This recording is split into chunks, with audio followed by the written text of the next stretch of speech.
Hey everybody, BaerTaffy here, just giving you a quick little preamble to today's podcast. Want to let you guys know that we do talk about the Steam paid mods fiasco a little bit today. And I call it a fiasco now because it has certainly become that ever since the news came to life.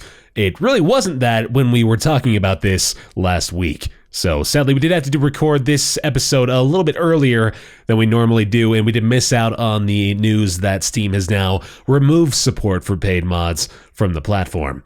However, we do still think that the opinions and the the hypotheses and whatnot that we present in the episode today are still worth the discussion, so keeping it in there, of course, for you guys to hear and to check out for yourselves. And we're very curious to hear from folks that may be a little bit more involved in the modding community, as that's not really an area of our expertise, if you even want to call anything we do expertise, but that's a whole nother discussion. So let us know if you are more involved in the modding community, and let us know if you've got some insight into that. We'd be happy to hear it on any of the YouTube uploads, or just, leaving a review on iTunes. If it comes to that, why not? Or on Twitter, of course, at Roundtable PC. But nonetheless, just want to let you guys know ahead of time that this was recorded way before any of the nonsense went through. Enjoy the show.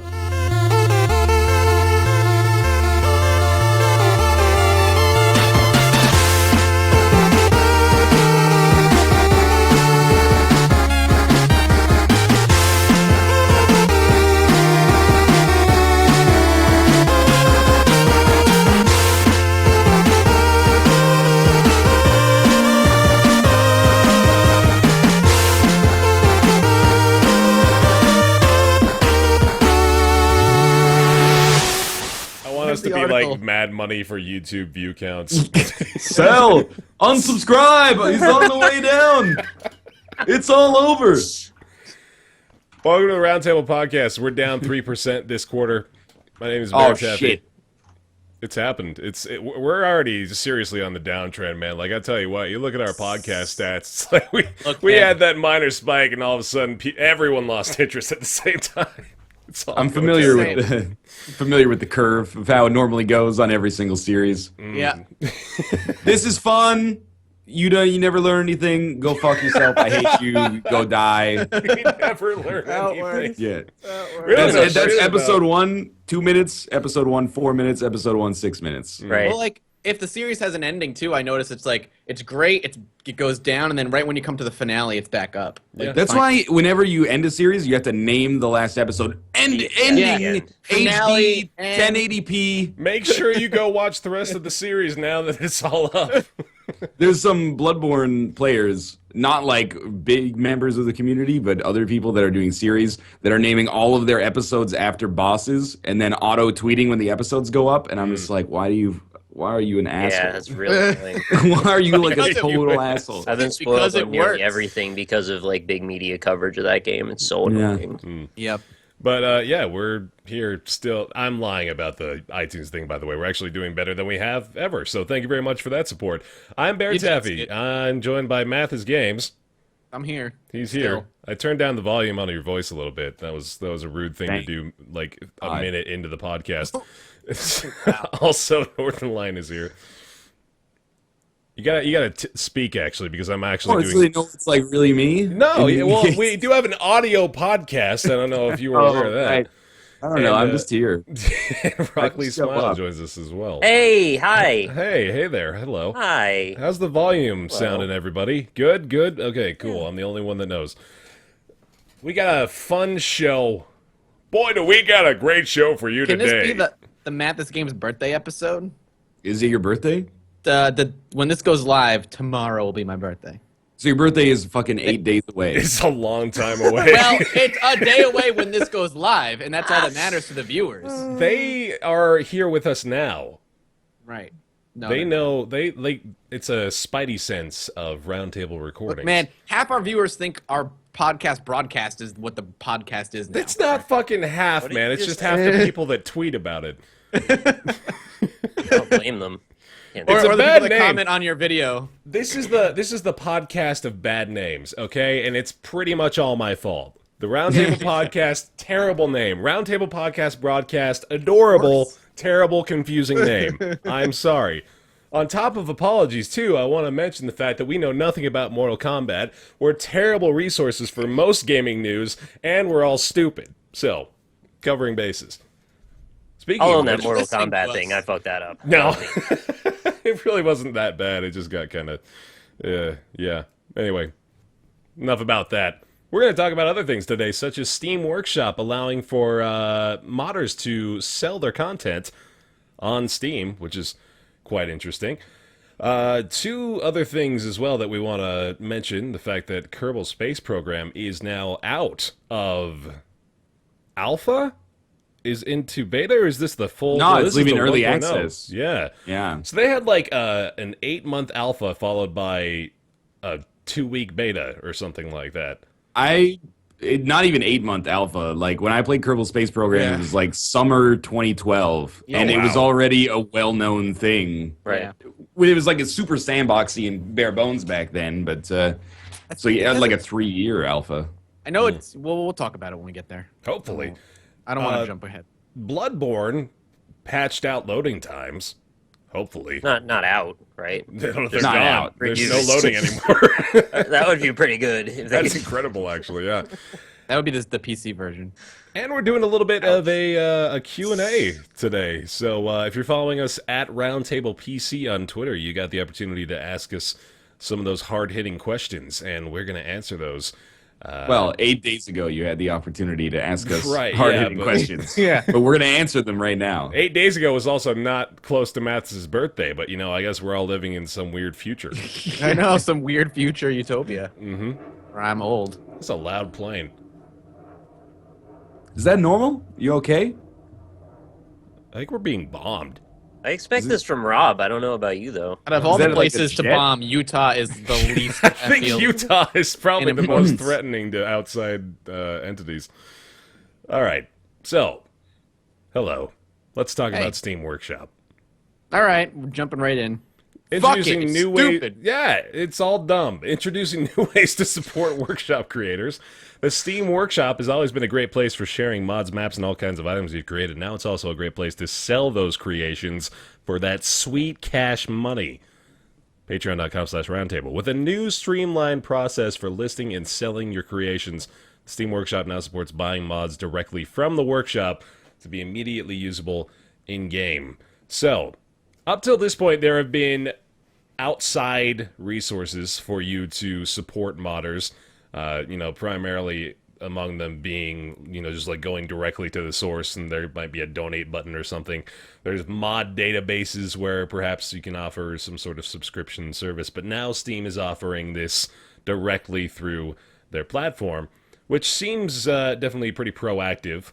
They're on board with something that clearly the community wants and is willing to pay a little bit of money for. Thoughts on this one?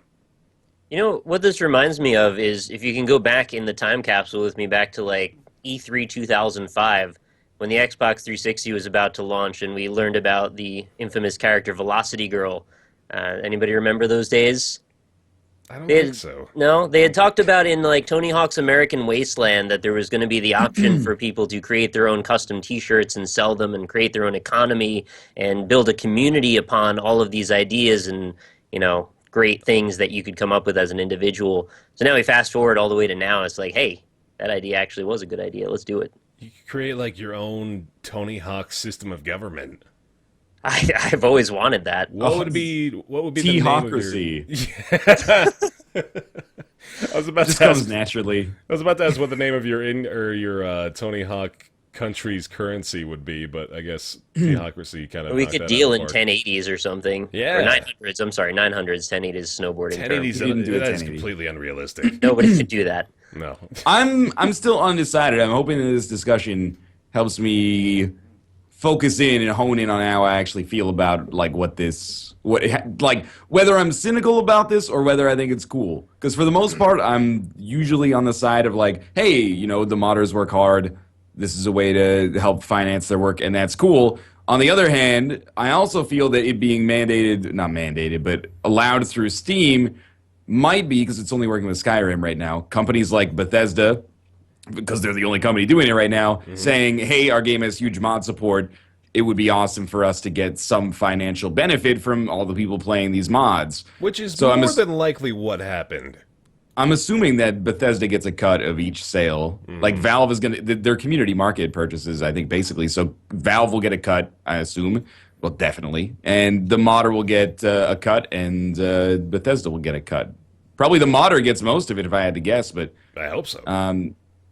there are, okay, I'm going to look at the workshop revenue, FAQ, before I go further down there. But then I start thinking, is that bad? Because the fact that it's actually on a platform that most people agree is very visible and very secure, and people trust it with their money, maybe that's going to lead to more revenue for the mod creators than if they just had like a donate button or something like that. And then I'm like, well, is it worth paying $6.25 for a sword in Skyrim? Because there's like 4 different axes on which I'm still not really sure of where I hew. Well, I feel like if you just like $6.50 for a sword, I mean, I know it's an example you use, but I don't think anybody would end up buying that. I think that most simple mods will end up being free. I feel like a lot of the mods are going to end up being free, and the only ones that people are going to probably fork over money for are the mods that are going to add like hours of extra quest and content that are, you know, customly created and scripted in parts of the world that weren't there before and now modded into the game. I think those are the ones that people will end up paying for, and for the most part, I think most people are just going to ignore, at least right away, paying for most of these mods. Yeah, but people making their own expansion packs, basically. That's what I'm saying. Yeah, those mods, right. That's what I'm saying, because there are basically these, you know, one-man expansion packs that add 10, 20 hours to the game. I think paying, you know, 6, 10, whatever for that is going to be more likely than paying like 99 cents for a sword 3-pack. I mean, AAA companies... Yeah, I know. But I mean, like, AAA companies have been trying to do that already, and people are already cynical about it. You really think people are going to turn around and be like, yeah, I'll pay $3 for 3 swords for the game? I don't think that's going to happen. What I really don't want to be is the person in the position of fixing all the crap that happens when somebody's like, hey, I paid $10 for your mod, and now all my shit's broken. That's also true. That's going to be a nightmare. That's also, you know, yeah, that's something I didn't even think about, because now there's going to be this responsibility on the mod creator that wasn't necessarily there before. Like, because mod is free, if it didn't work for you, it broke your game, you could just remove it and you were fine. But now someone's paying you for your mod and it breaks your game, you now have this huge responsibility to make sure that it works. And if it doesn't, then you have no right charging for it, and you possibly could get in trouble for it. It's kind of amusing to me here, when looking at that workshop payment info FAQ section, there's the section about minimum revenue, which happens to be, you know, kind of similar to, it reminds me a lot of back when I was looking for my first YouTube partnership, where they have that minimum payout option of like $100. So yeah, you can't, well, it's going to be similar to, you know, I'm a new YouTuber, I want to make it big, and I'm going to start playing Minecraft, and I'm going to make thousands of dollars a day. But that's what happens, yeah. I'm not gonna do that. Much in the same vein, I don't think Johnny Two Time over there making the 47th bigger boobs in Skyrim mod is gonna be seeing any sort of pay cut anytime soon. It's better than all the other bigger boob mods out there, though, man. Johnny Two Time has got his eyes set on the prize as far as big tit mods in Skyrim, man. That's the guy you want to go to. Yeah. For a lot of other stuff, And that too. brings up a completely different issue, which is like curation of the mods of what ends up getting stolen, or not stolen, but sold. Yeah. I wonder if not even Valve, but the game publisher has a right to be like, no. Yeah.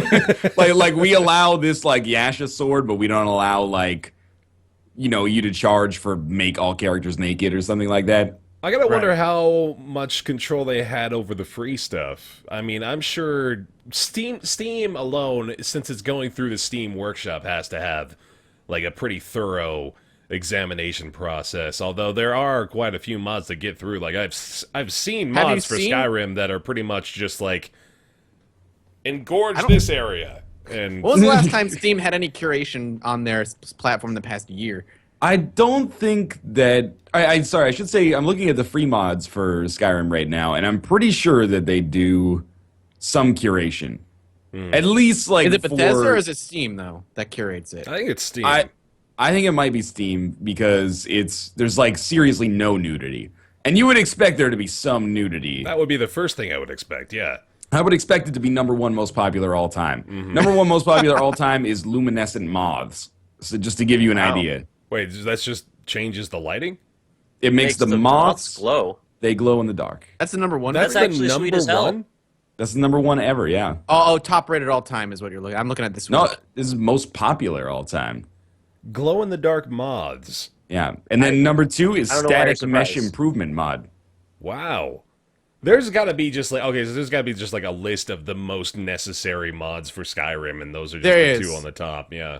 I mean, when you go looking for modding Skyrim, you can easily find like the 10 mods you need to have in the game that make the game look goddamn gorgeous.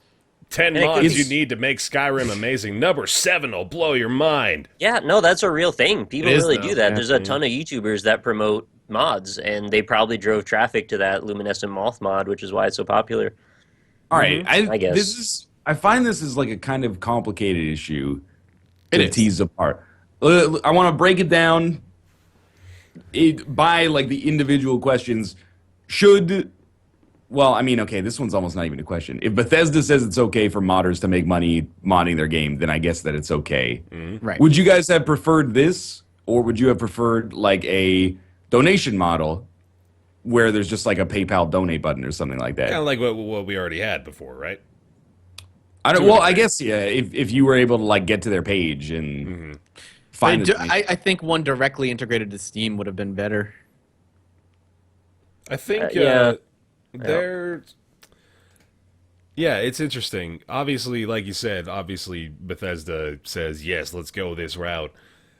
But and the thing we should point out is it is by publishers' consent, basically. So it's not like, you know, some publishers are going to have games with paid mods come out that they didn't approve. Like, they have the final say for each game in the workshop. So Paradox could say, like, yes to City Skylines, but, like, no to paid mods for EU4 or something. Anyway, go on. I found a sexier body mod. oh, good, yeah, that's what we're looking for. Fantastic. I'd have preferred the donation model just Me too. because I think it makes more sense to be able to try the thing and see if it breaks everything before you get involved. That They way do the have onus is on demos. you. They do have, They have demos demos? for 'em, yeah. Okay. Mhm. Yeah, you have try any mod risk-free. It's still important to spend a little time learning about any product you're about to purchase. But if after purchase you find a mod is broken, you can easily get a refund within 24 hours. All right, well, that's good. That helps. Ish. What is really interesting about this is it makes modding into a lot less of just like a hobby experience. And I'm making another comparison to YouTube here only because that's the thing that I'm most familiar with, obviously. But it's kind of how YouTube, you know, in the infancy of it, started out as people just making videos and it's fun and haha, look at us go. And with mods, I don't mean to like demean it, of course, or anything like that. But with mods, they make these things just because they wanted to make these things. And it's slowly, over the course of the last couple of years, I've seen modding has become more of the go-to way for people to try to get into the industry as far as the creative side of it is concerned, developing and, you know, people that can actually create good content end up being noticed because their stuff rises in popularity. So this is going to get even closer to the point where there's probably just going to be modders out there now. The seasoned vets of the modding community are probably just going to be looking at this as, oh, I can just, instead of like trying to apply myself in the direction of I want a big company to notice me so I can make stuff for games, like, you know, they're actually part of the game itself. I can just be a modder, and that's my job. You know, like I can put out enough high quality mods to the point where I'm making enough on that to just, you know, sustain myself doing this as a career choice. Yeah, it's like people that, you know, wanted to be a 3D modeler and then they find out they're just going to make assets for the Unity store or something, make a living off it. That's totally legit. Yeah. That'd be really You- cool to see feel like like- professional modders. Yeah. Yeah, I mean, like every time a game comes out and there's something you want, you'll in your mind you have like the top 2 or 3 modders that you will go to first to see if they've modded the game in the way you want, and then you know you're willing to pay them because you know they have quality work. They're the guys that always fix the game, or they're the ones that always make sure unlock the frame rate or whatever it ends up being. Yeah, I can see there's a huge market for that. It's a shift. It kind of just coincides with the past couple of years with the shift of community power within the gaming industry of being able to not take away, but you know, you don't necessarily need to break into AAA game development or, you know, get into games journalism. You can do it yourself with enough hard work, and this is just another step in that direction. It almost seems like they're an important piece of the puzzle too, because it seems nearly every game that's come out in the last few years has needed something that modders have been able to provide. So Dark Souls I 1, would encourage it. when it came out for the PC, it only ran like crystal clear and 60 FPS after a mod that I had to install. Yeah, I was DS gonna say fix. like there was Yeah. that. Oh, what was it called? The DS fix, right? DS yeah, fix. DS mod. Mm-hmm. Durante. It was almost necessary. Like people told me, like, okay, if you're gonna play Dark Souls, you have to get DS fix first, otherwise you're gonna have a bad time.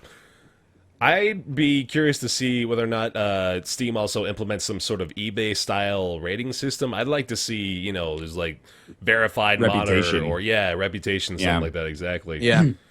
That would be cool. What too. I'm struggling with right now is, and it's day one. I remember like the discussion on Steam Greenlight has changed so much over the past like 2.5 years. Initially, we're like, "Whoa, this is weird but possibly cool," and then they let in like 10 games a month, and you're like, "This is not enough." And then they let in like 200 games a month, and you're like, "It's too many to cover at least." And then not to. Anyway, that's a different discussion. But right now, the Skyrim paid mod store is like, if this was the release of like a WB character action game, and this was the DLC store, I'd be like fucking $1.25 for a sword, 60 cents for a hat, $4.40 for a sword.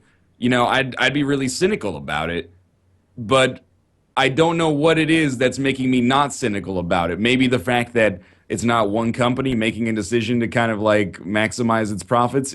But isn't it just that company like making a decision to outsource the work for that asset creation for I was gonna DLC? say, it's the same thing. I'm still cynical in that I would never in the right mind pay 60 cents for a fucking extra hat or an extra sword or a sword pack or a weapon pack. Fuck that. That's stupid. There's no need. And I'm sure you can find free mods that will do exactly that. People who will not charge, and you can add like 20 swords to the game for free. I think the good aspect is looking at like I said, the basically the expansion packs to the game and paying. That's where it's okay. I don't think people are going to be blowing their money on hats and swords. I don't know if there's going to be a big market for that because people are already cynical about that. But then again, if people weren't buying hats and swords wouldn't still be available for purchase. Also, truth check, who here has spent money on a cosmetic upgrade in a game, ever? The only time I've done it is in a free-to-play game, Dota 2, because I wanted to support the game, and the game is already 100% free. Mm-hmm. But other than that, I have never done that. I don't think I It's have. interesting, actually, that this seems like the next logical progression from what Valve's been doing for like 2 years with CSGO and Dota 2, where people can submit their own designs to the Steam Workshop, and then if they get approved by Valve, they can start selling them in the store, and they get a cut of the profits. Yep. I don't know why this seems weirder to me. I guess it's just easier to be cynical that the company is getting an enormous cut for doing none of the work, and it kind of like offloads the guilt or the resentment for having a lot of downloadable paid content to other people. But, I mean, you're right in that you don't have to buy it. Like, if it's there, you can just choose not to buy it. You're getting millions more eyeballs. I mean, like, this is the comparison between, like, putting your indie game up on itch.io and then actually getting it through Steam Greenlight. Obviously, sales are going to increase exponentially regardless of where you started from. So, people that have been listing things on ModDB for ages now have the opportunity to sell the Scrib Crusher 9000 for 25 cents on Steam's mod database. And that's probably, that's high, that's top tier for folks to be able to do that.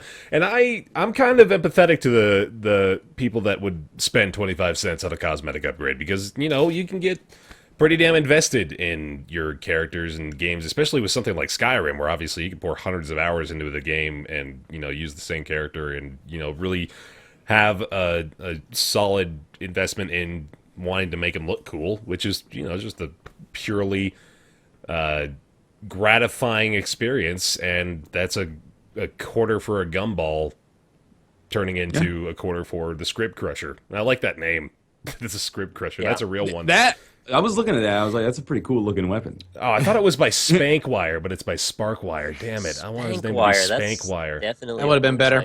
In contrast to what we've said, here's a Steam user on the forums for one of these paid mods The thread title might give away his feeling a little bit. It says, "Screw paid mods." Oh, I think he's going to be on board with this. Yeah, sounds like it. The Steam community is about sharing your work, have good ideas, and help to improve each other. That makes us different of the gaming companies. Post this on every paid mod you see in Steam, because we don't want to end up Steam in a greedy for money gaming platform, and then an ASCII middle finger, and then like the letters DLC kind of like stenciled out next to it. Man. Wow. Fuck Bob's DLC. building an army, it sounds like. Yep, there it is. Someone's got to let this dude know Steam's had DLC for like a long time. There are a lot more parallels between this and YouTube than I thought then. This is the classic formula. Yeah. Introduce new change. Panic. A lot of people, panic and freak out. You get Bob showing up. He's got his fucking army rolling got a out. tank. And where did Bob get a tank?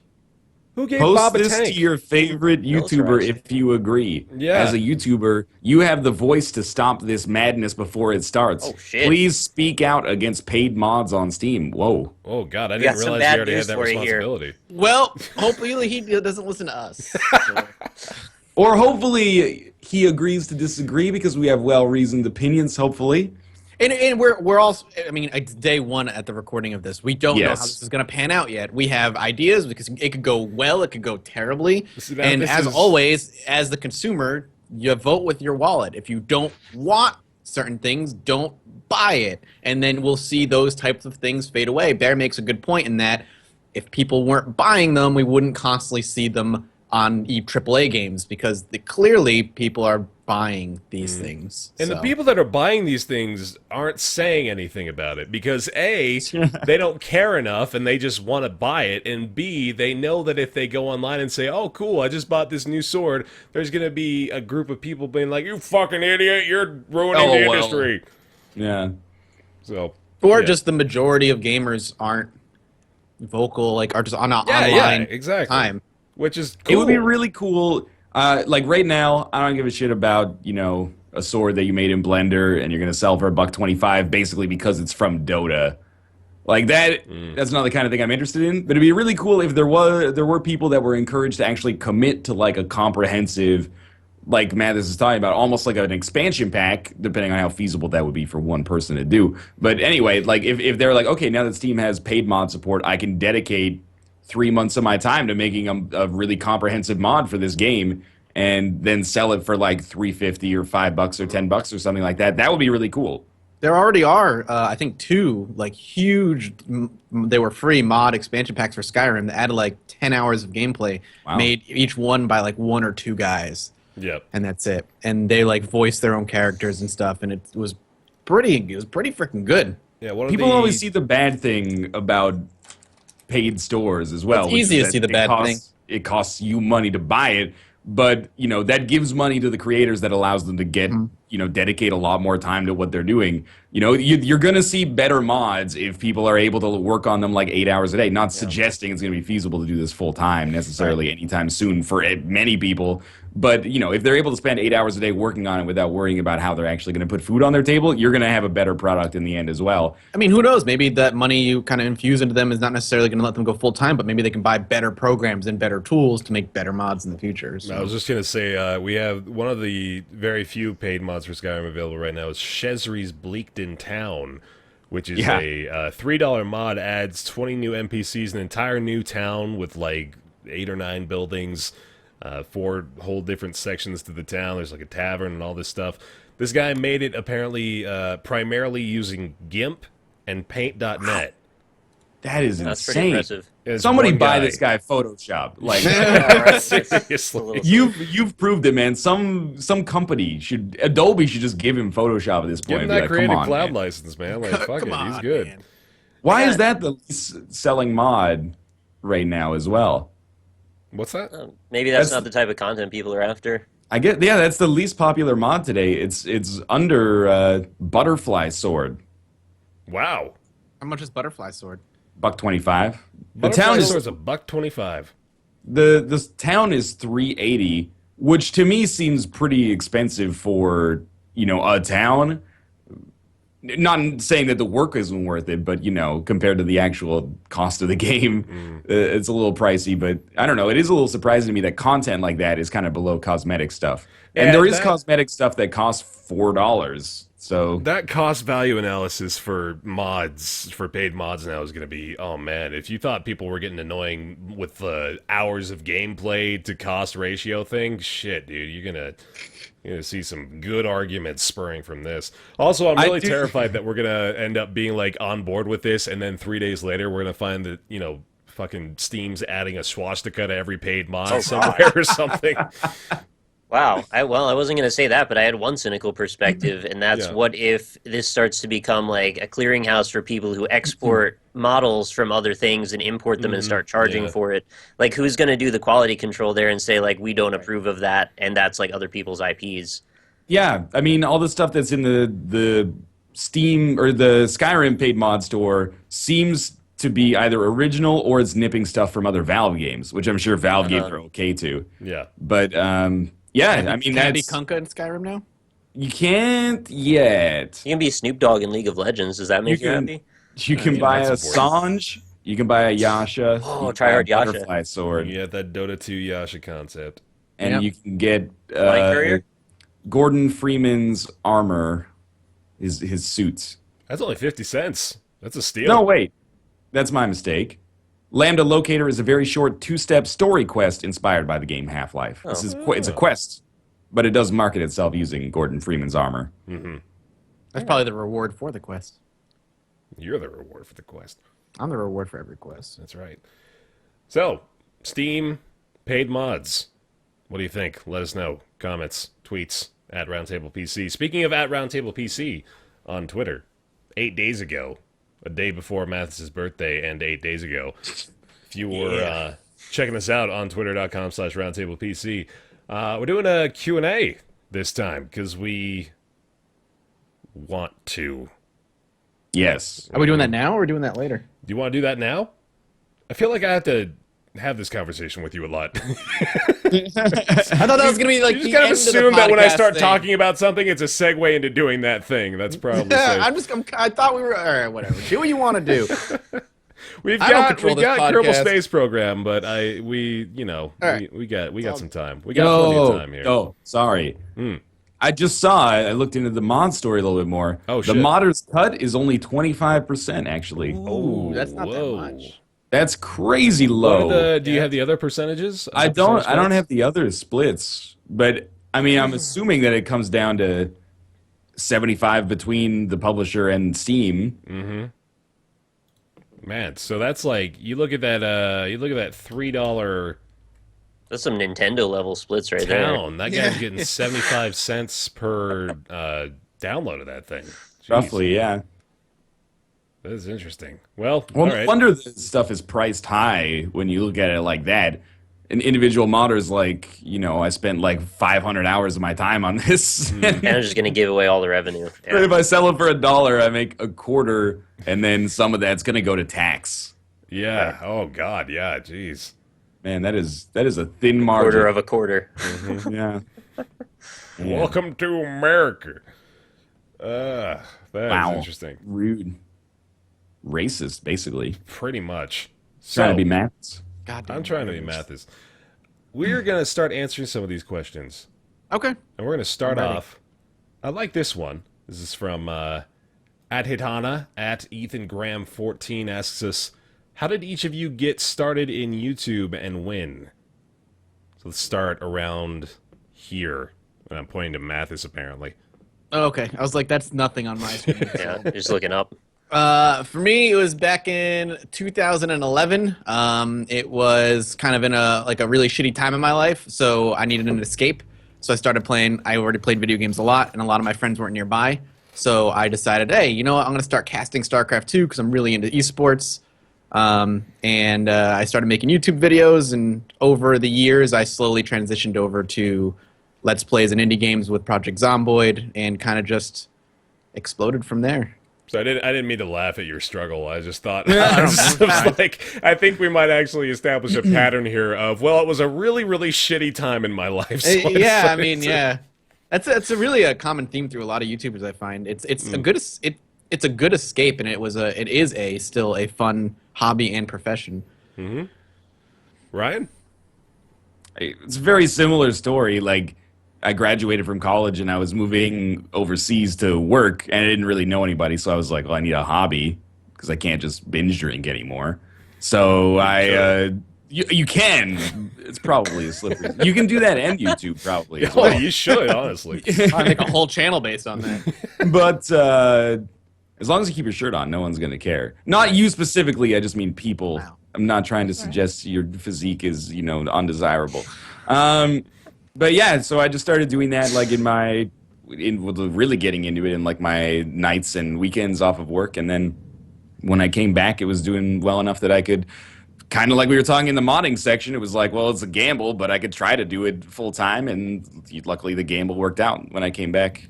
I think for the most part, I think key is when we all left to do this, there was a backup plan, at least for most of us, I think. We never went in without like, we can't go back to our jobs, or there's no like other options. We have to make this work. So Let's see what Nick and I say first, maybe. All right. Yeah. Well, I feel like this job, this hobby, this whatever it is, didn't exist when we were like in our formative years. So we didn't have a backup plan. We had like a plan. Right. Right. It's true. So for me, I was still in college when I started making maps for Super Meat Boy, and I used YouTube basically to just show off my maps, and then I wanted to link the videos in the forum so people went to go download and play them. So that was kind of where I got started with even like doing anything with video editing. I was going to school for graphic design at the time, still working at GameStop, and that just sort of didn't really go anywhere. Then in 2012, I was in like a really, really low point. I had no job at that point. I was looking for work, and I just kind of got into the idea of why don't I just play an indie game every single day for as long as I can and see if it goes anywhere. And, well, thankfully, I had a little bit of a backlog of stuff going on. I eventually met this Northernlion guy over here, and, things kind of went places from there. I didn't really have a backup plan other than, like, try more for more just general retail jobs. I had management experience, but I didn't want to work in retail again. It's just if I had to, I would. Nobody would hire me. It sucked. Man. I'm glad this YouTube thing worked out. Right? 2 college degrees and like 7 years of management, and I couldn't get a job. It's real stupid. That is crazy, yeah. Similar story again. Is like I started doing it as a hobby in college in about early 2012, and I got out of school with a degree, and the first job I got was as an advertising manager for it wasn't even a construction company. It was a company that sold equipment and machinery to construction companies. Nice. And, as a guy graduating fresh out of the radio program and an electronic media degree at a, fine established accredited university, I was so far out of my element, I was gonna cry. So I did. Every day. I still do. But that's irrelevant. Totally different reasons now. Oh, poor Bear. But this is gonna come off like way more sappy than I'm gonna intend it to. But I look around there every day. I still go, so present tense. I looked around there every day, and I just was like, it's like, person by person, just shaking my head and going, I don't want to be them. Yeah, and that got me fired.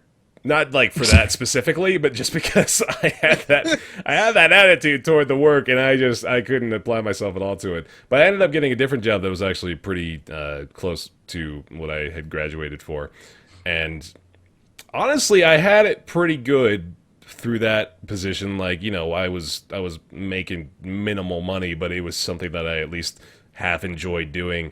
And then it turned out that YouTube kind of started to go somewhere. It turned into Twitch going somewhere, turned into other opportunities. I'm not even really primarily YouTube oriented anymore these days. I've actually kind of shifted into voiceover more so than this, but still, obviously, YouTube is a big part of it. But yeah, it was really not that bad of a time in my life, and that always kind of makes me feel shitty because everyone's kind of got like the salvation story of YouTube pulled me out of this dark hole, but I was actually, I was kind of happy, and then it just got better. So really, I'm just a spoiled little bitch. Yeah. We all need community, and it did bring people man. together. It absolutely did. It's awesome. So, hold on. Just sorting through 8 or 9 questions about Ryan's head. Real quick. It's bald, lol. What? Pretty wild, right? Wow. Is Mathas a fuckboy? Yes or no? Well, you look me in the eyes when we make love anymore. Mm-hmm. Let's see. Okay, here's one that's going to put us in a weird position. At Going Tight, that's a really good Twitter handle, at Going Tight. Says, how does it feel to be supported by strangers for simply talking to your friends? Anybody want to answer that? I mean, that's that's a cynical way of looking at it, isn't it? Like, you just talk to your friends. I think it was in good faith. Of course. But I mean, there are a lot of people who will look at that in a very cynical way. It's impossible. It is impossible for the most part, with a few very rare outliers, to just be able to sit down, talk to your friends, and just have enough chemistry for it to be entertaining. Like, I know from the people that that are not on the internet, that are my friends, there's no way in hell I'd be able to sit down with them, banter, and people would be like, "That is so funny. I'm gonna support you to do this more as a full-time thing." What we're doing is not just sitting down and talking to each other. There is a large element, obviously, that involves, but there is entertainment as well that should come from this, whether it be Ryan's shitty comedy, my constant stumbling over my own words, Nick's weird fucking games, and Alex's sexy voice. But there's more. That might be the first time anyone in this group has ever called me Alex. How did that just happen? Sorry. I apologize. But again, I agree. It's reductive, because what we're doing is we're putting on a show. And again, there's an element to just talking to your friends, but we are not stupid. This is our job. We know we're here to produce entertaining content, and if we fail to do that, then we don't deserve to be paid. I have 2 additional points to make there. First one being, you can kind of We're reduce... not friends. Right, yeah, Right. That's the most important element, is that we all fucking hate each other. No, you can reduce, think about, The Tonight Show with Jimmy Fallon. That's pretty much Jimmy Fallon talking to his friends on a late-night television show. So For 5 hours a week. Yeah. Right. So Jeez. if you really want to look at it from that perspective, then obviously we can be very reductionist about the entire media cycle. Yeah. But on top of that, I really, really like the direction that this sort of content is taking as far as monetary compensation is concerned. So think about the alternative to what we're doing now, as opposed to just Patreon in general, is this segment of the podcast will be brought to you by audible.com or something like that. So every Q&A would be sponsored or something. We would go that route, because that's kind of what you had to do to make things like this very recently, in fact. Still that's happening. That's not a far-fetched idea. So I really like the direction that things are going as far as opportunities like Patreon and Kickstarter and that sort of stuff. I don't want to go into the whole semantics of whether or not those companies as a whole exist for the right reasons, but Patreon is doing a great thing in providing us the opportunity to, kind of keep this as quote-unquote pure as we possibly can. And I think, for the most part, I like to imagine that most people would prefer it that way. I also want to mention, too, that we all do things individually in addition to these group things. We all have spent a lot of time doing stuff on our own before we got to the point where we even built a community where we had the opportunity to speak like this. So, it took me a year or so before I even got involved in any community at all. It's fun to think about every once in a while, just the weird circumstances that got all of us talking together. Who had to bring who into the circle, and who, met who first, and then met somebody else through somebody else. It's all surprisingly precarious when you think about it in the post sense. Yeah, if one thing had been different, We're all just right there on the edge, just waiting for that fucking push. Right. Yeah. This part brought to you by peanut butter M&Ms. Don't you The dare. question is it's phrased in such a way to be loaded, Right. but it's 2015, which is not a good way to start an argument, but fan supported content is not new. Yeah. There's ads on the internet. Like, there are still people, you'll see it like on Reddit or like other internet forums. They'll be like, man, the day they added ads to YouTube, that's the day YouTube died, man. And they've like, I don't even know. I don't have the word for how many folds they've increased their like revenue and viewership and traffic over like the last 6 years. So there's always going to be people that are, you know, resentful when money's involved. But I think most people understand that, like, you know, that happens one way or the other. Either you're doing, if you're doing it full time, either you're doing Patreon, or you're doing ads, or you're doing sponsored videos, or you're doing affiliate link stuff like Audible, Netflix, free trial signups, which so many people do. Or you could be doing like all four. Yeah, or do a mix. there's not much content. Like it kind of falls on deaf ears for me when people are like, I love your content, but you know, you shouldn't be making money doing it. I'm like, well, you know, then you I wouldn't wouldn't have have content if there was not that element of it. Like, as much as I would love to be optimistic and be like, you know, I do love what I do, but I wouldn't literally be able to do it were it not for the fact that I'm supported when doing it. It's the difference between like 2,000 videos a year and like 100. Right. So I just think about, go back to like my restaurant days of when I was trying to do this and trying to make this feasible for me, and getting 1 or 2 videos out a day was a huge pain because I would work my 12-hour shifts, come home, and then stay up all night recording, editing, and rendering, and then sleep for 3 hours, and then go back to work and do it again. Like, that was impossible to sustain, and there were days where I couldn't get videos out. And if you enjoy my daily content, or Ryan's daily content, or Nick's, or Alex's, Bear's, I don't know why I'm saying Alex today. What happened to you, man? I don't know. If you're enjoying the daily content, you have to understand there wouldn't be daily content without a way for us to be able to live off of it. And I'm not implying that the question said this, but like, don't you want everybody to just live and be happy? Like, what? Right. I want to make sure that we have the opinion that this question was not asked maliciously. I'm pretty sure. Yeah, no, I'm not implying that. I'm just saying, in general, like, when people make that argument, it's like, why do you deserve to be paid? Like, we love doing this. Why shouldn't we? I also want to say, now you're only sleeping for 3 hours a night by choice, and not just because you have to. I sleep way more than that. My sleep schedule just is all over the place. Yeah, I like that one. Oh, God, and then I click out freaking TweetDeck. There it is. For Ryan, from at LVRBRTSN, LeVar Burton. LeVar Burton asks Ryan, how is Ryan doing in game dev? Is anyone else involved in game dev? yeah, you know, it's going well. I've been working in a visual scripting engine called Construct 2 that I would really recommend if you have no programming knowledge. The free version is available on Steam, and you can get like the personal and professional editions. I think personal edition's like $70, professional's like 300 or something like that. But you can totally start with the free stuff, and you need like no programming knowledge whatsoever. There's great tutorials. And on the side, while learning Construct 2 is kind of like a primitive game engine, I've started learning programming as well. So like it's very, very early going and rudimentary. It'll be months, if not years, before I can make something that is fit for even like consumption in any way. Not retail consumption, but like for people to play for like 10 seconds and be like, I get it, this could be sort of fun. But yeah, it's really cool.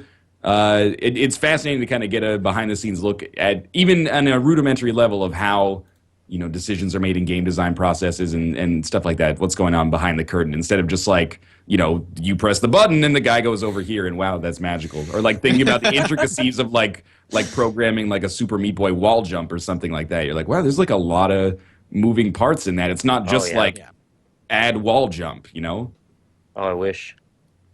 That would be so nice. I've always been involved in some kind of modding, although I've never really taken it to the level of like learning a scripting language or learning anything in particular. I did do a little bit of Java for a while, but I never got anywhere with it. But back when I was like a little kid, I did Doom levels. I mostly was most interested in level design since a little kid, and I did a lot of 3D stuff. I did like Total Conversion and Marathon back in the day. I learned how to do some animation from that. I learned a little of 3D modeling. And that was, I thought, what I brought to YouTube, if anything, was a little bit of that behind-the-scenes kind of introspective look at things. And I think, if any reason, that's maybe why it might be worth listening to. But I wouldn't say that I'm a professional at all. No, I was listening to your videos, and one of the things I really enjoy is you do have that insight that a lot of people lack. Oh, thank You're able you. to pick apart games that you see things that I necessarily would never have seen. You know what a skybox is? Yeah, I know, it's definitely. crazy. I know what parallaxing is. It's pretty wild. Yo, motherfucker, As far you as, know like- what a skybox is? Yo, you know The skybox? Sounds pretty dank. Yeah. I went to college for video game design, computer programming and video game design for a really? while. Yeah, didn't know that that. was Didn't the know that. last thing. I was going to school for that. It was doing like Flash, C++, 3D modeling, Photoshop. It was kind of getting the whole run of the gamut. And I learned really early on I did not have the brain for programming. Yeah. C++. It's learning. The one thing you learn really quickly is that computers are effing stupid. So dumb. They do exactly what you tell them to do and nothing else. There's Isn't no that the way. opposite of stupid? No, because they can't interpret what you're saying. They, again, it's all part of programming. Like a lowercase b is 100% different from a capital B. So if you accidentally put a capital B somewhere in your code and then you like try to debug it and you run it, you're like, something's wrong in this like 30-page thing of code that I've done. What is it? Have fun looking for it because it's going to take you fucking forever. At least you got to get past the syntax, which is going to Yeah. be the first freaking red lines for a year. Yeah. Apparently, I'm the only one with pretty much no background in game design. Now the least qualified member of this crew. Yay. You're fine. Yeah, You have a great background in like being a radio personality and having some audio knowledge, which makes you an asset to the show. Plus, you do everything. So That's awesome. Like, literally all of it. I don't That's, even like, fucking really read important. the chat 90% of the time. He really fucking doesn't, and it honestly pisses me off sometimes. I wish you'd read it, man. I do sometimes. You guys talk like old ladies. I like open up. I'm like, there's 1,000 messages. We just We want to be your probably friend. that. We just we want to be probably friendly with send you. an average of like 8 messages a day. Dude, if I open this window and there's over 100 messages, I just like scroll down to the bottom. You're a dick. At Ducky75, question for everyone. What is your favorite video game from your childhood? Let's start with Nick this time. Super Metroid. Super Metroid, yeah. Big surprise, right? I really like Metroidvania games. Beautiful art, very immersive, very atmospheric. Great level structure and design. I love it. I'm thinking, I guess, then, like, this is probably the question of, like, what was one of the first games that, you know, kind of made you fall in love with video games, more or less? Let's go way back. I was lucky enough that on my 4th or 5th birthday, my parents got me a Super Nintendo with Super Mario World. It's basically just like an introduction with like one of the best games of all time. So I got a real soft spot for Super Mario World from like my toddler days, early childhood days. Then when I was a teenager, I was like super into Project Gotham Racing 2, weirdly enough. That was weird. That's a like very 600 interesting game to be really into. There was a really big community surrounding it for real. Yeah? Oh, It was cool. like the preeminent racing kind of. It wasn't really a simulation, but it was like pre-Forza where there was only like Gran Turismo or arcade racing and Burnout. It was good, man. Like they held a competition on like this one track. Microsoft like a year after release was gonna fly like the 10 fastest times out to the U.S. and then have them I compete remember this, on the actually. track. Yeah. And the winner got like tickets to the Coca-Cola 600 championship for NASCAR or something like that. So they took like 4 from America and then like 2 from Europe, 2 from Canada or something like that. And I was actually number 2 in Canada temporarily, but then I read the terms and conditions and was too young to actually go out. Oh, no. And I was like, Oh, no. That sucks. admittedly, by the time qualifying times were done, I was like 15th or something like that. But I did stop trying once I read the terms. Just saying. What I love is that Ryan's taste is like Super Mario World, Project Gotham 2, and Splinter Cell. Like, Dude, Splinter Cell those Black are was so different. it's a masterwork in games design. I just think it's very I'm- diverse. I have to laugh at the end to like negate the pain. But I'm also not being disingenuous. It's an amazing game. No, Blacklist is great. For me, I'm like Ryan, where I was like 3 or 4. My parents bought me an NES with Super Mario Brothers, and I remember playing that for a long time in many, many NES games. And then when I was in elementary school, waking up one morning, and my dad had gone out the night before and bought a Sega Genesis for no reason, and Sonic, and then waking up every morning like a half hour before going to school and playing Sonic. and then coming home and playing Sonic. So it was like classic Mario Brothers, Sonic the Hedgehog were probably two of the most played games I had in my younger years before N64 and PS1 came and blew my mind. I was like, graphics can't get any better than this. Yeah. Playing like Final Fantasy VII and all that stuff. You sound like you were in a commercial in 1999. Sega does what Nintendo don't. Ooh, that's a good slogan. Do the math. What about you, Bear? I had a little bit of a background with Sega too. I think I've told you guys this before about how my older brother would play on the Genesis all the time, and he didn't want to let me play, but I didn't know he didn't want to let me play, so he did it in a creative way of convincing me that Tails was a playable character in Sonic the Hedgehog 2. Nice. And just gave me the second controller, and being a little sparky young youth, I was so sure that I was a part of the team. I was just playing along. But then after that whole experiment failed, he told me the way I could contribute was to write down on a piece of paper 77 sevens. I remember this vividly. He wanted me to write, that lucky number. So I would go into the other room, I would get a crayon, because I was so fucking adorable, and I would write the number 77 times, and I would put it on the TV, and then I would watch, because I knew that luck was transmuting through the screen. But then, like, as I got a little older, actually, I have a pretty huge background in Halo, and competitive Halo, more so. I think I've told pretty much all you guys, too, but for those that don't know, I used to be a moderator and kind of a big player when I was 15 and 16 in this website called Clan Halo.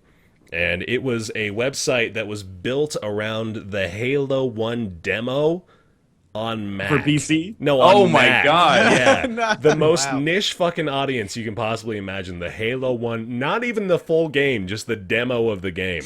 It only Mac. has, like, Blood that. Gulch, right? Yeah, only Blood Gulch. That was the only map available. And we had a community of like 5,000 people, and we had active That is way Holy more. shit. forums. We had clan wars. Like, it was actually like pretty damn well run, and that was my life for like 2 years in high school. Like, I would come home, I would hop on Clan Halo. Like, I was like a moderator on the forum. I was like a big player in the whole thing, and I was Alex, by the way, in case there's anyone out there listening that remembers the old Clan Halo days. You remember that?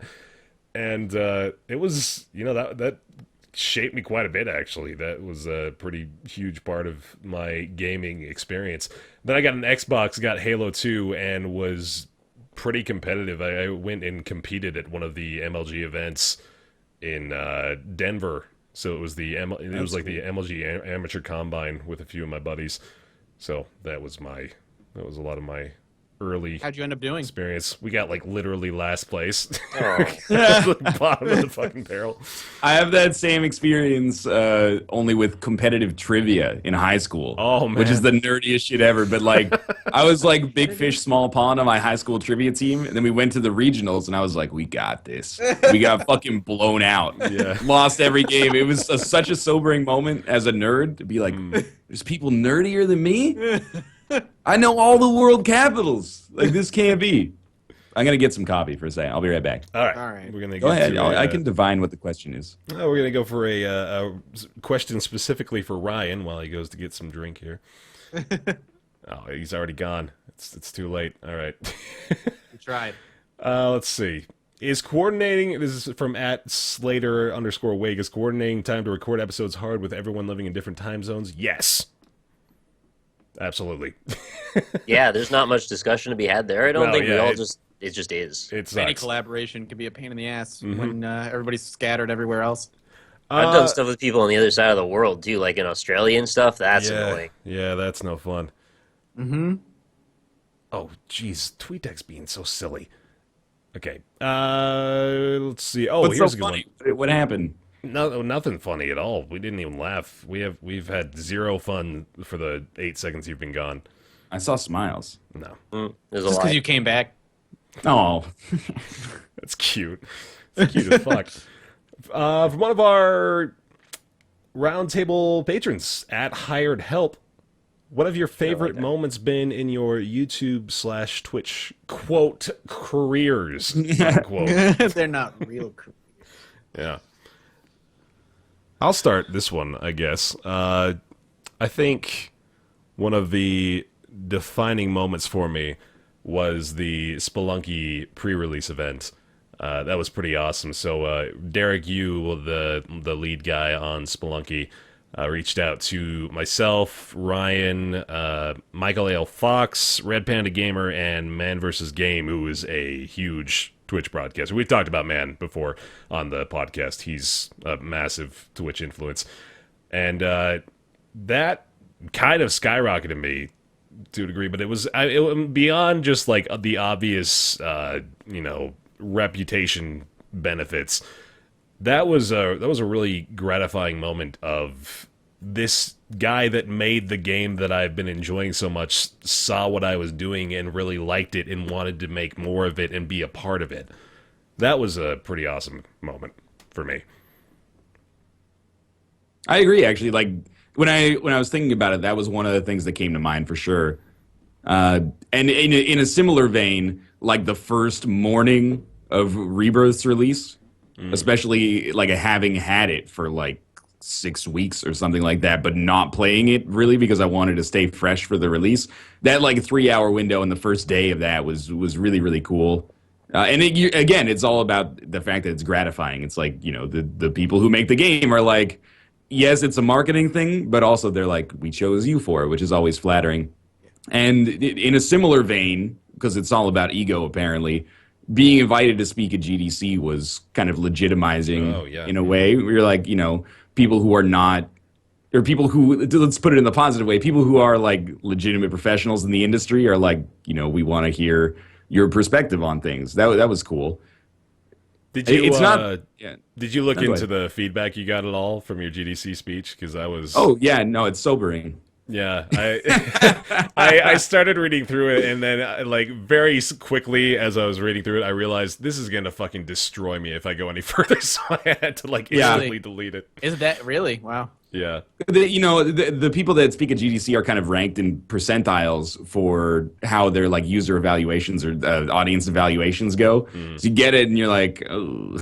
Yeah, I was straight up. I was in like the bottom 2%. It was really bad. And I'm honestly not that surprised because like I feel like I probably was, like bottom of the barrel as far as, insight and perspective into the professional games industry.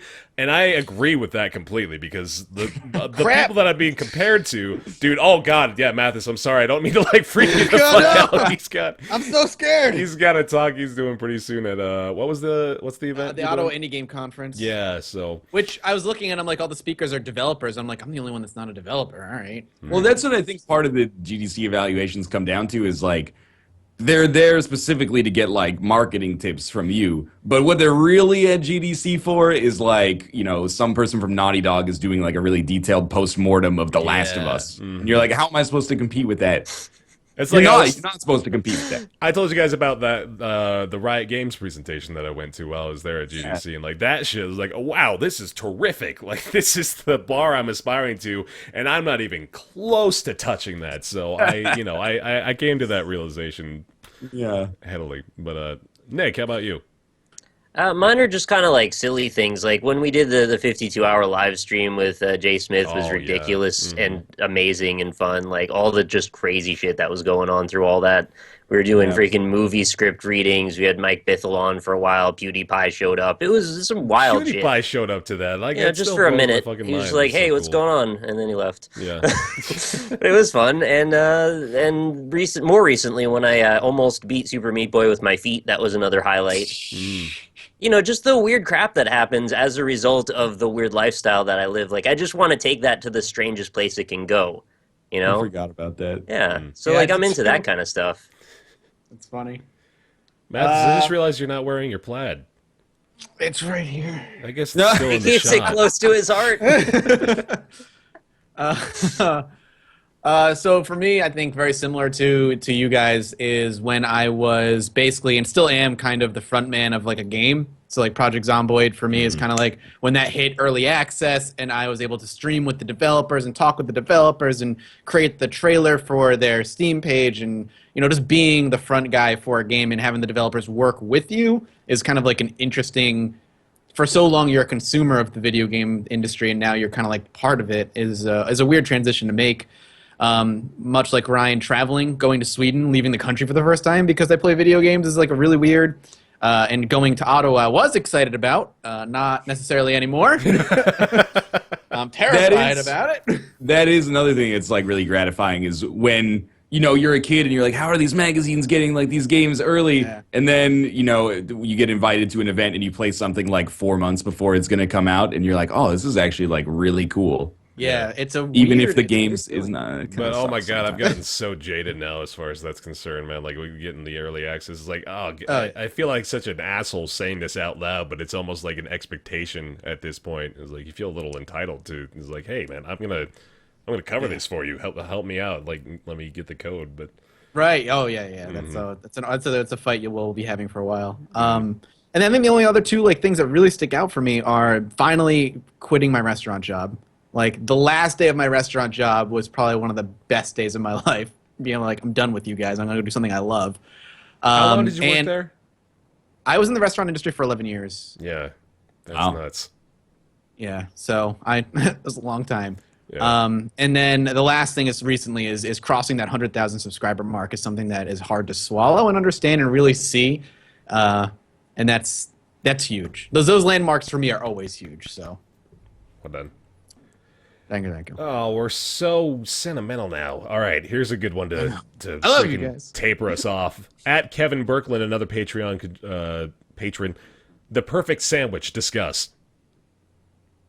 I'm gonna go with focaccia bread, turkey and ham, Munster cheese, iceberg lettuce, romaines. Nope, not romaine. Take that back. You get some just nice. Thin sliced tomato, toasted. Thin tomato, though? Thin tomato. Very thin tomato. Like paper thin tomato. I like a little bite to my tomato, personally. Give me the Thanksgiving sub every day. That sounds pretty good. That is I will nice. eat the Thanksgiving sub every day. I ate it every day for a long time. Mm-hmm. I'll turn this on a dime a bit. Worst sandwich topping. Lots of mayonnaise. Yeah. Yeah. I'm going to go with onion. Oh, come on, man. Oh, yeah, get out of here. I don't like red onion on a sandwich is so good. Onion Olives are saps up the delicious. flavor of everything else, though.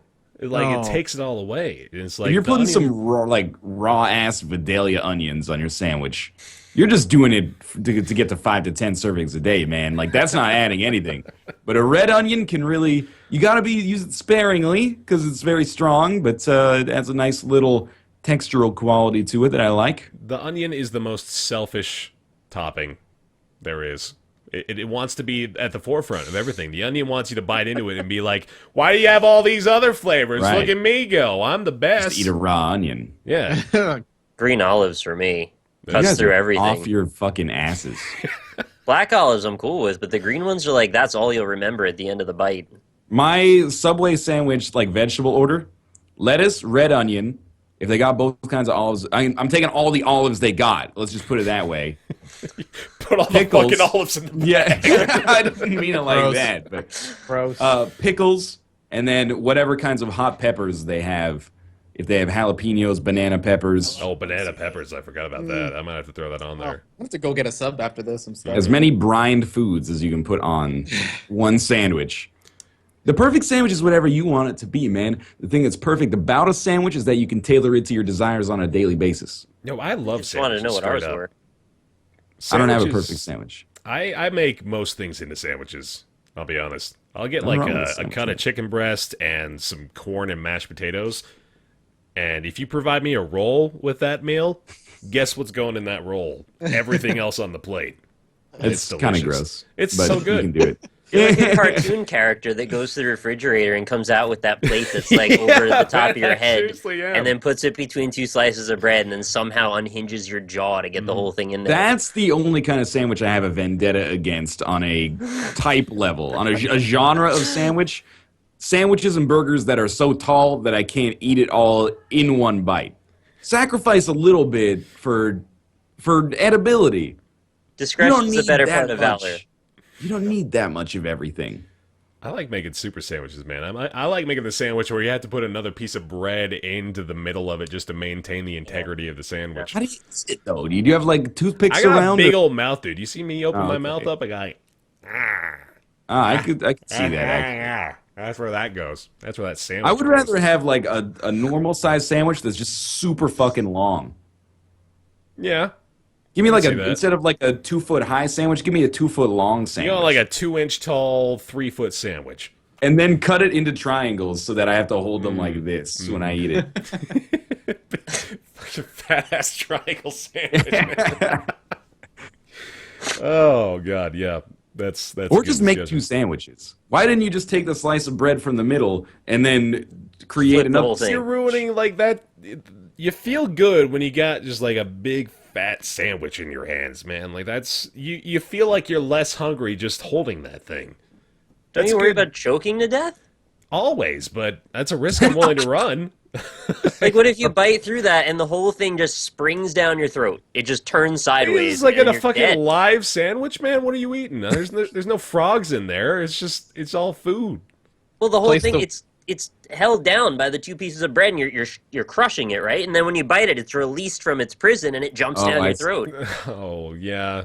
I don't know, man. I'm not making springy sandwiches, dude. I got mostly flat ingredients. Like the lettuce is probably the thing I'm worried the most about attacking my throat. Right, I'd be but, worried about that too. Yeah. What the kinds of big sandwiches I enjoy are like the Montreal smoked meat deli sandwiches, which are like 2 slices of bread, like this much meat, and then yellow mustard. What I hate is like this sandwich is cool because it has 19 ingredients, and I bite into it and I'm like, I'm not getting it. I'm getting everything. You know, it's too maximal. I need something to focus on in my sandwiches. You bite into a smoked meat sandwich, you get the crisp of the bread, the saltiness and the meatiness of the meat, and then the tartness of the yellow mustard, and then the bread. You bite into a freaking Dagwood sandwich. What do you got? I don't know, man. You could replace 12 of those ingredients with onion, and you'd be just fine. It'd be the same thing, pretty much. Let's see here. Good question, though. Famous- Yeah, I like that question. Thank you, Kevin Birkland. I got an interesting question because Okay. we're not talking about video games. How does your favorite or least favorite sandwich topping correlate with your least favorite pizza topping?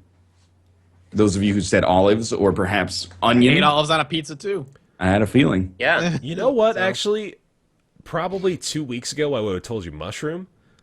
But I'm starting to become a mushroom fan. Oh yeah, welcome to the group. Yeah, I feel like that's like the last stage of adulthood that I have not gone it through yet. might be. I like coffee. I like wine. I like Beer. I hate mushrooms. beer. Accountants. Take you a know, line from SpongeBob, and like the final step is acquiring a taste for freeform jazz, and then you are well on your way to that. You know, I still can't get mushrooms though. yeah. It's like It's like putting dirt in your mouth. Gooey, goopy dirt. We're split on mushrooms here? That's We are weird. mushroom split, and it would have been a majority the other way as recently as like early April. But I've come to appreciate the mushroom flavor, and you know what I think? Yeah, it freaked me out mentally more so than like a flavor problem, because it was like Yeah. this fungus grew in the dirt, and well, I guess if you have that perspective, like carrots grow in the fucking ground. You'd never eat anything. Yeah. Yeah, Fine. but it's like mushroom is like fungus as a word just It's makes it plant sound like meat.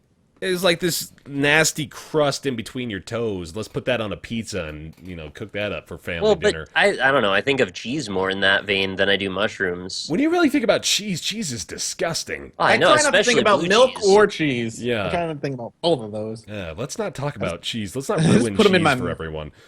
Much like my life, I just put it in my mouth and swallow. That's There's so many ways to take that. I want to get slightly back on track here. At Blue Triangle OTI asks a very interesting question. He says, "Do you think YouTubing and streaming will always be a quote young man / woman's game, or will it evolve as this generation ages?" That is a very There interesting are already question. people who That's a good are question. older than us doing it. One of the most successful people that I know, who I'm pretty friendly with, is Paul Soares Jr. He's a Minecrafter, Let's Player. He's like almost 2 million subscribers, and I think he's in his 50s. I was gonna say he's almost 2 million years old. He's almost 2 million years old in the internet world. And he's a super family friendly guy. Like that's his like whole channel kind of just goal is to just keep things kid friendly. And he's very successful in what he does. So I think there's room for everybody. No, I think agree it with that. depends. Like, I think it depends. Most of us have demographics. I think this is just true for like gaming on YouTube in general. The demographics tend to be, because you can't sign up for a YouTube account unless you say you're 13. Between the ages of like 13 and 25, predominantly. Which is not to say that like we're all outside of that 13 to 25 demographic. I think now. I'm not sure about Bear. Maybe not. I'm 25, yeah. All right, there you go. So you're on your way out of being the advertiser's, plaything. I don't know if that's good or bad, but And you're about I to think be it my depends. plaything. There will always be like 13 to 25-year-olds, or at least in the near future, there will always we be hope. 13 to 25-year-olds that care about, video games. So I think that the question is, if you appeal to like contemporary 13 to 25-year-olds, in like 5 years, your content might seem like super dated and those people might not watch your stuff anymore. But if you appeal to that demographic as like universally, in the same way that like pop music appeals to that demographic universally, or action figures appeal to that demographic universally, then yeah, I don't think it matters how old you are. I mean, there's like children's this is a demeaning way to put it, but there's children's entertainers that are like 20, and there's children's entertainers that are 60. You have Mr. Rogers, and you have a hypothetical 30-year-old children's entertainer that I can't think of off the top of my Man, head. I used to listen to Raffi all the time when I was a kid. Okay, yeah. Raffi's like fucking 90, basically, and he's still got an audience. And the question is like, if the question comes down to like, will your audience grow with you? I don't know if you could say that all the time. I think some of them will and some of them won't, I'm not interested in all the stuff that I was interested in when I was 16, but there's some stuff that has stuck with me. But there's always new people coming in. But the question is, as those 13 and 25-year-olds grow up, they're going to start doing their own thing too, and maybe they'll appeal more to the next generation of people coming behind them. So it's any kind of like popularity-based industry. The industry, I think, is fine. The individual people within it, it's a crapshoot. I have no idea. But there hasn't been a case yet, I think, of like a YouTuber.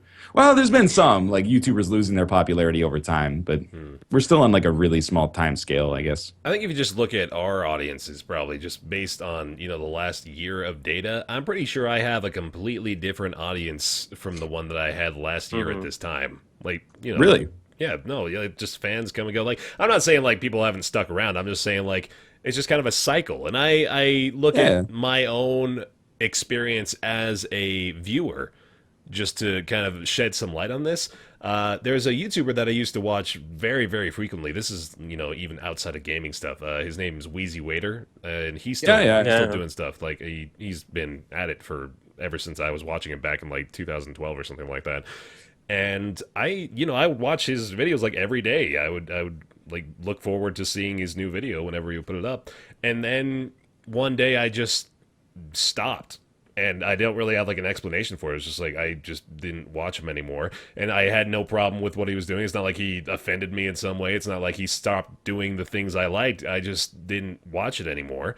And that's just kind of what happens. It's like there's the cycle of media consumption. It's just like, well, sometimes you move on to a different thing, and there's no real rhyme or reason to it. It's just the way that your life progresses. So as far as the overall question of whether or not it will, evolve as the generation ages, I don't really think I don't think the concern from a creator's point of view is whether or not you need to evolve to, adapt to the generation that you've appealed to now. You just need to, continually to cycle through people. And I don't mean to put that in perspective of let's dump off this fan for a new one, like this fresh young buck. Like we dump off the 25-year-old to get to the 13-year-old, so we have 12 more years of ad revenue to milk them through. But no, I think it's I think the it's not even an issue, but like the focus there is there's not really a concern of continuing to appeal to the same people. It's this generation is going to come and go, but as Ryan said, like there's always going to be 13 to 25 year olds who like gaming content. So that's really what we focus on, I think. For some reason, I always had it in my head that there was this threshold that you reach where eventually, like, you're not interested in this stuff anymore. And I know that's a bit naive of me, but like when I was going to college, I was like, so yeah, somewhere in my mid-20s, I'm going to decide I'm an adult and it's now time to get a proper job and like go off and do adult things. And then as I left GameStop, the idea was to get some freelance design work, and I found the studio. Eventually the guy ripped me off, and then I got really jaded. And I was like, so like that wasn't me. I really just like doing the gaming stuff. Like that's what the whole point of it was in the first place. That's why I worked at GameStop for 7 years, because I wanted to talk about that every day. It was like, so why don't I just embrace the thing that felt right in the first place? And I think everybody kind of eventually will make that realization if they didn't already. Or maybe some people didn't have to make that jump in the That goes into another conversation of like, I think we grew up in a time where video gaming wasn't as prevalent as it was, and we were kind of fed the lines of, you know, eventually you're going to leave this behind and get a real job, and you have to put this hobby behind you, and, you know, your parents and teachers are like, you can't go anywhere with video games, and now this fucking college course is teaching you how to make video games, so we're from a different era in that regard. I'm curious how it is nowadays with kids growing up. Do they still get fed the lines of you can't go anywhere with video games, or is it something that they can keep in their mind and focus on? And I'm the oldest out of all of us here too, so I probably got the most of it. Are you? Yeah, I'm 29. I'm almost 30. Oh, okay. Interesting that you put that perspective on it, because that's a kind of nice segue into this next question from @Suki Akure. Sorry if I totally butchered that. Where do each of you see yourselves in 5 years? Still doing this, I hope? I hope so. Hopefully in a very similar position. Yeah. I have no idea. Yeah, I was actually I'm gonna echo that. Is I don't think about it, and I realize, you know, from a traditional career path perspective, that sounds insane to not really have a 5-year plan. I don't at all. You're adaptable. I have a 5-day plan at best. I used to be really, really nervous about like YouTube coming crashing down, and God, what if I have to go back into the restaurant industry and all this stuff? But when I went to Sweden and talking to other YouTubers, talking to game developers, talking to like traditional games press people, the one thing I realized, and they were all like, everybody echoed it, is whether we believe it or not, we've developed a lot of skills doing what we do, and we could transfer into something within the same industry. Not necessarily easily, but with some relative ease, in that we have skills now that would work either as like video game PR or going into like traditional media or working for a website. I don't think any of us will ever have to worry about going into, as an example, back to retail or back to restaurant. I think we have all developed skills that will allow us, should this all come crumbling down, to still stay within the industry. Part of the reason why I'm learning programming right now is basically it's because I have a lot of time, like a lot of downtime. So I'm like, I might as well learn a skill that does allow me to be kind of like laterally employable within the industry that I love. I might as well. But I agree, especially not to like downplay what video game PR does, but we've been doing this stuff for like, 2 years minimum, 3-4 years, contacting PR. We know how that works. And we have like a really unique breadth of experience and depth of experience within this new media sphere that no other PR really has. So like I completely believe that we would be employable within public relations. The only question is if you wanted to do that. Right. Indeed. But which is not to say it would be easy for us to get a PR job, because in the gaming industry, it's not easy to get a job doing anything. Basically, everybody wants in and is willing to work pretty cheap to be in the industry that they love. But I think I'm not hiring, but I feel like we have a good starting point for PR, definitely. Indeed. And there's a lot of like, not to interrupt, but there's a lot of traditional press that transition into like game design and game development roles. Like if you look at Greg Kasavin, he left GameSpot in like 2004, 2005. 2006, somewhere in there, where he was editor-in-chief, and then he became the design lead at Supergiant, who made Bastion and Transistor. And, Tom Francis, who wrote for PC Gamer, built gunpoint in like nights and weekends. Like he worked on it full time for like a year or 6 months or something like that.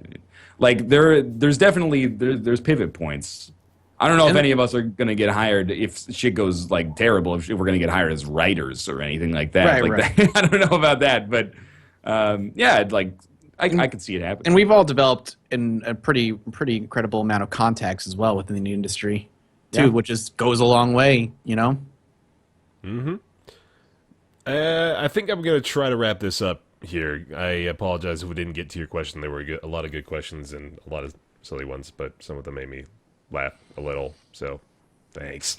But we'll do one more here. This one is from we got a good one from Caspian Crawdad, actually, at Caspian Crawdad. He says, how different are your lives now versus when you guys first started YouTube and Twitch? Which kind of ties into what we discussed before, but kind of specifically, I guess, like offer a contrast in quality it's not of even life. close. Yeah, no, it's night and day. I was working as a teacher in Korea, unmarried, and now I'm like living in Vancouver, married, and not working as a teacher. Working in your underwear. Mm-hmm.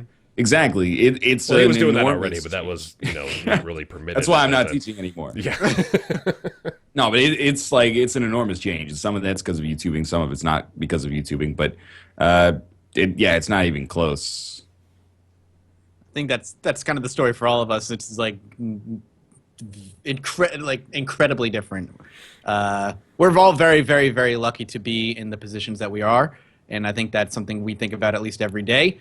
Yeah, that's This is life before YouTube and life after YouTube it's incomparable. Working 12 hours a day, 3 days a week, and then 8 hours a day the other days of the week, and then doing this as a hobby at night, and now just doing this as my job, and I have to worry about going to the restaurant and stressing out about money and eating peanut butter for dinner for like a year straight. Like, it's great. It's totally different. The idea of taking control over your life and being able to set your own hours and making friends that understand what you're about, cultivating a community around the thing you love, like those are really rewarding things. And just the ability to not have to answer to somebody and be able to do what I like every day with no exceptions whenever I want, that's the ultimate thing. Like, what else do you want beyond that? So I'm quite happy with the way it worked out. I hate it. Yeah, Bear hates it. Awful. You keep saying this every day. I still, like, every time, I feel like I don't appreciate it enough because I didn't have to come from the situations that I frequently hear about. I mean, it's not like you guys were coming from the fucking gulags or something, but I'm just saying, of course not. No. Right. We, for the most part, we had just, jobs that kind of weren't great and weren't really fulfilling. But I had something that was okay, and then it just turned into this, which is obviously fucking phenomenal. So, it's interesting, but still fantastic. And like I said, it is, no matter where you come from, when you get into a position where you're able to do what you love and be able to pay the bills at the same time. Obviously, that's just the best possible situation. So, it's and I hope that this section served as being inspiring, because otherwise there is nothing more insufferable than listening to four people talk about how much they like where they're at in their lives. So, Right. Yeah. Sorry. Yeah, or, no, you're absolutely right. Oh, fuck. Oh, man, we're going to have to edit this whole section Just out. cut the whole section. It's just, we're answering questions. Honestly, those are the best questions that I saw. I'm not just... More questions about Ryan's head, obviously. Does Matt have games? Does Matt has games? Yeah, no, yeah, I'll give you, like, examples. Not to, like, shit on people, but, like, these are our alternatives. We got, what does Ryan use to wax his head? We Nothing. got, Turtle what kind of wax. fur trimmer does Bear use? Who is your favorite fan? Why is it me? How tall is NL? So yeah, good stuff. 6'9". Yeah, Basically, the NLSS circle jerk made question form. pretty much. You got a problem? But we might do this again. So if you enjoy hearing us potentially shit all over your questions, apparently, for the final 15 seconds of this segment, feel free to go on twitter.com/roundtablepc. We'll tweet when we want questions, but also feel free to just tweet at that account, and I'll probably respond to it at some point. We have a subreddit also. You could probably put them We there. do, yeah. It's we haven't plugged that at all, have we? Reddit.com/r/roundtable podcast or just roundtablepodcast.reddit.com will get you to the same place. Let's talk about some video games. Want to do that? That sounds like a good idea. No, I hate those. Yeah, those are fucking dumb. God damn it. New release, the day that we are recording this, has been out for, I guess, 8 days plus Mathas's birthday after you are listening to it now. Crypt of the NecroDancer was in early access for a little while and has finally been fully released on Steam. Is $20. And the new content, if you played Crypt of the NecroDancer before, if you haven't, what it basically is a, I guess you call it like a dungeon crawler. It's a roguelike, and it's rhythm-based, so you only move to the beat of the music. So you move your character to the beat of the music, you attack to the beat of the music, and if you miss a beat, then you lose your multiplier. The enemies will move to the beat of the music as well. Kind of difficult to describe, but when you see it in action, then it makes a lot more sense. It's added on the new zone, so there's a total of 4 zones now. There were only 3 in early access, and they finally added the 4th zone outside of early access. They also added 2 alternative soundtracks, 2 full new alternative soundtracks to the game. Yeah. And, of course, you can play with your own music as well, should you so desire. I'm a huge fan of this game. I seriously love it. It's one thing. $15, not $20. Oh, $15. Okay, yeah, sorry, $15. And that's important to note, yeah. Steam reviews overwhelmingly positive. You don't see that all that often. 99% of the 2,400 user reviews for this game are positive. Holy shit. I'm actually legit curious what the negatives even were. Like, what do they have to say about it? Let's have a look here. We got 21 negative reviews out of 2,400. Here's the most popular negative review.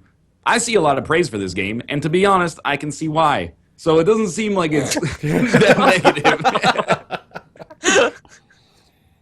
negative. Okay, the review seems to be saying it fails as a roguelike, maybe using the stricter definition of, like, if you are a strict roguelike fan within these borders, this might not appeal to you as much. That is an early access review from July of last year, though, to be fair. So, you know. Oh, that's true, yeah. That's actually almost a year old already.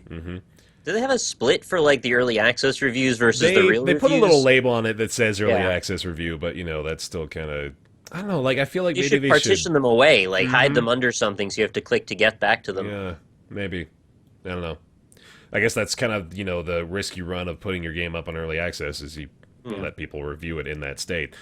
But anyway, so the additions that they made, I mean, they had a great thing going. You could tell just from, I remember back in PAX East of 2000 and I guess that was 2013, wasn't it? Yeah, I think so. That was when Crypt of the NecroDancer was there. Their booth was just, you know, there were people lined up for, you know, metaphorical miles to play Crypt of the NecroDancer. It started blowing up around that time. And what I really enjoy about it is it's kind of giving me hope for the idea that fresh experiences can still be created. Like, this is something that I don't remember seeing anything really similar to what Crypt of the NecroDancer offers. And while at its core it's pretty basic, it's just like the way that it employs its concept is done so well that it you know, it just really makes me respect the you know, the creative direction required to make something like this happen, pretty much. Because I think at face value, the idea is it's like Dungeons of Dreadmore plus a different control scheme, but it's not just that. They fully embraced the, you know, cohesion of those two elements and designed the whole thing with that from the ground up. Yeah. It doesn't feel like it's half-hearted at all. It really does embrace the whole thing. So I did some user research here. Yeah. And Crypt of the NecroDancer, as of right now, at least, the time of this recording, is the 3rd most positively rated game on Steam. Wow. By users. What are the first 2? Portal 2 is number 1, and One Finger Death Punch is number 2. Wow. Really? Great. Wow. Let's not talk about that, but that game's great. So those are both at 99% as well, but they have more reviews. There's only 3 games at 99. It's Portal 2, One Finger Death Punch, and Crypt of the NecroDancer. Here's I mean, not to, you know, continue along the trend of we're just going to read Steam reviews for our coverage of games, but This is just a good indication of like the negatives that people are pointing out here for of the 21 negative Steam reviews here. Just not my type of game. 6 out of 10, says Dax616. Wholly overrated Batman, Oh, I hate that. says Battle Sausage. It's not a criticism to say that a game is overrated or underrated. It says nothing about the game. Not at all. From Tadfaz or sorry, Tafad Zwamanzini. My bad. Don't want to. Yeah, no, it's confuse okay. the two. No, in all lowercase. How many thumbs up did that get? I got 16 out of 646 people saying this review was helpful. And Safeli drops the nugget of this game is NecroDancer. Whoa! Make any sense. Get a it doesn't at wordsmith all. over here. Like, what the fuck? There's no, like, you're compounding two things. There's, like, absolutely no correlation between them at all. That's good. People are dumb. And then finally Frostin with the gem of wisdom in the form of it's bad. No rating, though. 0.1 hours on record. So Yeah, I don't think yeah. any of those negatives you just cited were actually any reasons other than subjectivity. Correct. Which is It's not always surprising on interesting Steam to me. reviews. And, you know, I'm relying on this because I haven't played NecroDancer. Here's my narrative with NecroDancer. I played it in pre-alpha, I think, like 2 years ago. And then they did that Necrothon stuff this summer. Yeah. Yep. So Kate played like 100 hours in 2 weeks. So I still have like the dun dun dun dun dun dun and stuff in my head. And it's still giving me flashbacks a little bit. But I'm going to come back now that it's actually out and check it out for myself because this is my genre. Like, this is the shit that I really, really love. But, man, like, what are these reviews? I'm not going to call out their name, and you can have a negative opinion after playing a game for so long, but maybe fun and difficult, but I feel this is not worth it in price, and generally as the ideas and updates for this game is not interesting. 102.3 hours on record. Oh, Jeez. that's a lot of hours to not really have much to say, though. Although, That's not... to be fair, I've seen reviews for NBA 2K14 that literally had 2,100 hours on record Oh my that were God. negative. That were like, now I want to preface this by saying, you see the hours I played, and you say, how the fuck are you recommending, or how are you not recommending this? But apparently, That's what I don't get. The people who put hundreds of hours and like this game's bad. I'm Like, this you is put my hundreds of lifestyle hours! now, but I hate it. really, this is a review about me. I hate the decision I've made to commit myself to this. Look into my psyche Yeah. made manifest. But anyway, enough about other people's opinions on NecroDancer. Like, Yeah. so yeah, as Ryan was saying, like it's got pretty much subjectivity involved with the negative aspects of it. But I really I can't praise it highly enough, and I don't want to gush about it anymore either. But I'm trying to think of something I don't like about it. It's for what it is and for what it does it all extraordinarily well. So it is a massive thumbs up for me. Especially What it for basically 15 comes bucks. down to, like, correct me if I'm wrong here, this is what I'm looking for, but it's a rhythm, it's not so much a dungeon crawler in the vein of like an action RPG like The Binding of Isaac, as it is a rhythm-based puzzle game, right? Like, it's about learning the enemy patterns and actually like executing that kind of solution over and over and over again to the tune or to the beat of the actual song, right? The point where you can see the enemy just as it comes on screen, you just know exactly how you have to move. That's a to good take care point. of. Mm-hmm. No, Did yeah. you guys play 868 Hack? No. No. Okay, I was wondering if it's like kind of like that, but instead of like time to think out your moves, because it seems to me almost like a more traditional roguelike in the fact that it's not really turn-based though, but you do move like one tile per. And Yeah, I on the guess in a tempo manner of of the speaking, soundtrack. you could call it turn-based too. Yeah, it was interesting. It's turn-based, but the turns happen when they happen, not like you have to. Right, yeah. Because the only thing you can do to stop time from moving is to go away from the thing that's coming at you, and that's not really a viable solution. Or you could just stand there and hop and lose your counter, I guess. And there are characters, actually, there's one character in particular, the Bard, that is entirely turn-based. So, like, you move when you want to. You don't have to move along with the music, but the enemies will move right after that. So you can almost, like, That's like Dungeons and kinda make it- Dragons. Yeah, so you can make it, like, strategic planning of, okay, so I've got, like, a red dragon up here, and I've got a black skeleton down here, and I've got two other dudes this way, so I gotta do this, and then I can kill everyone, and then you actually do it. So There's cool. There's a lot of variety too. Yeah, so there's like 10 different characters I think now with different challenges associated with them. So there's one called Eli, for example, who has infinite bombs but does not have access to any other weapons.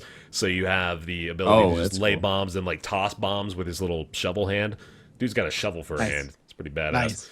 Nice. You've got Arya, which is, kind of ultra hard difficulty of you got only a dagger, and if you miss a beat, then you die. So that's, the uber challenge. And apparently there's a character called Coda that I don't even know what he's all about yet, but the developers have said we don't think it's humanly possible to beat the game as Coda. Oh, fantastic. Yeah, so man, I'm really curious to see what's going on with him. He has no health and can't pick up health. Yeah, no, you start it and he just dies, and you have to figure out why. The mystery. Yeah. Okay. But, it's real fun. good. It's real fun. I dig it a lot. How long, have you beaten it? You played a ton of it. For the main menu thing, right? Mm-hmm. I've beaten it a few times now, yeah.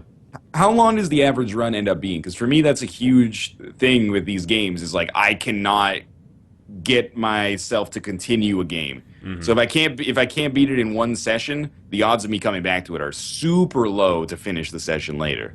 I say, the thing is, there's actually kind of a time limit imposed on you. So if you get to the end of the song in a particular level, then the level ends and you drop through the floor and just says song end and go to the next one.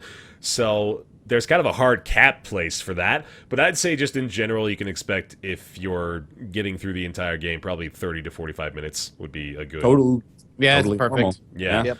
So, no, it's got a good balance there, too. And that's getting through all 4 zones, and the final boss is, encapsulated in that. I really like that aspect of the game where it forces you to end at the end of the song. Like, it forces you to be to maximize your movement through the levels. Indeed. So, yeah. All right, I've got to check that out. Yeah, I really want this game to do well, because I want to encourage this sort of ingenuity. Like, this is a unique experience that is done really well, so I really, really like it a lot. On the, from the amount that you've played so far, do you think it has the same kind of replayability as something like Isaac?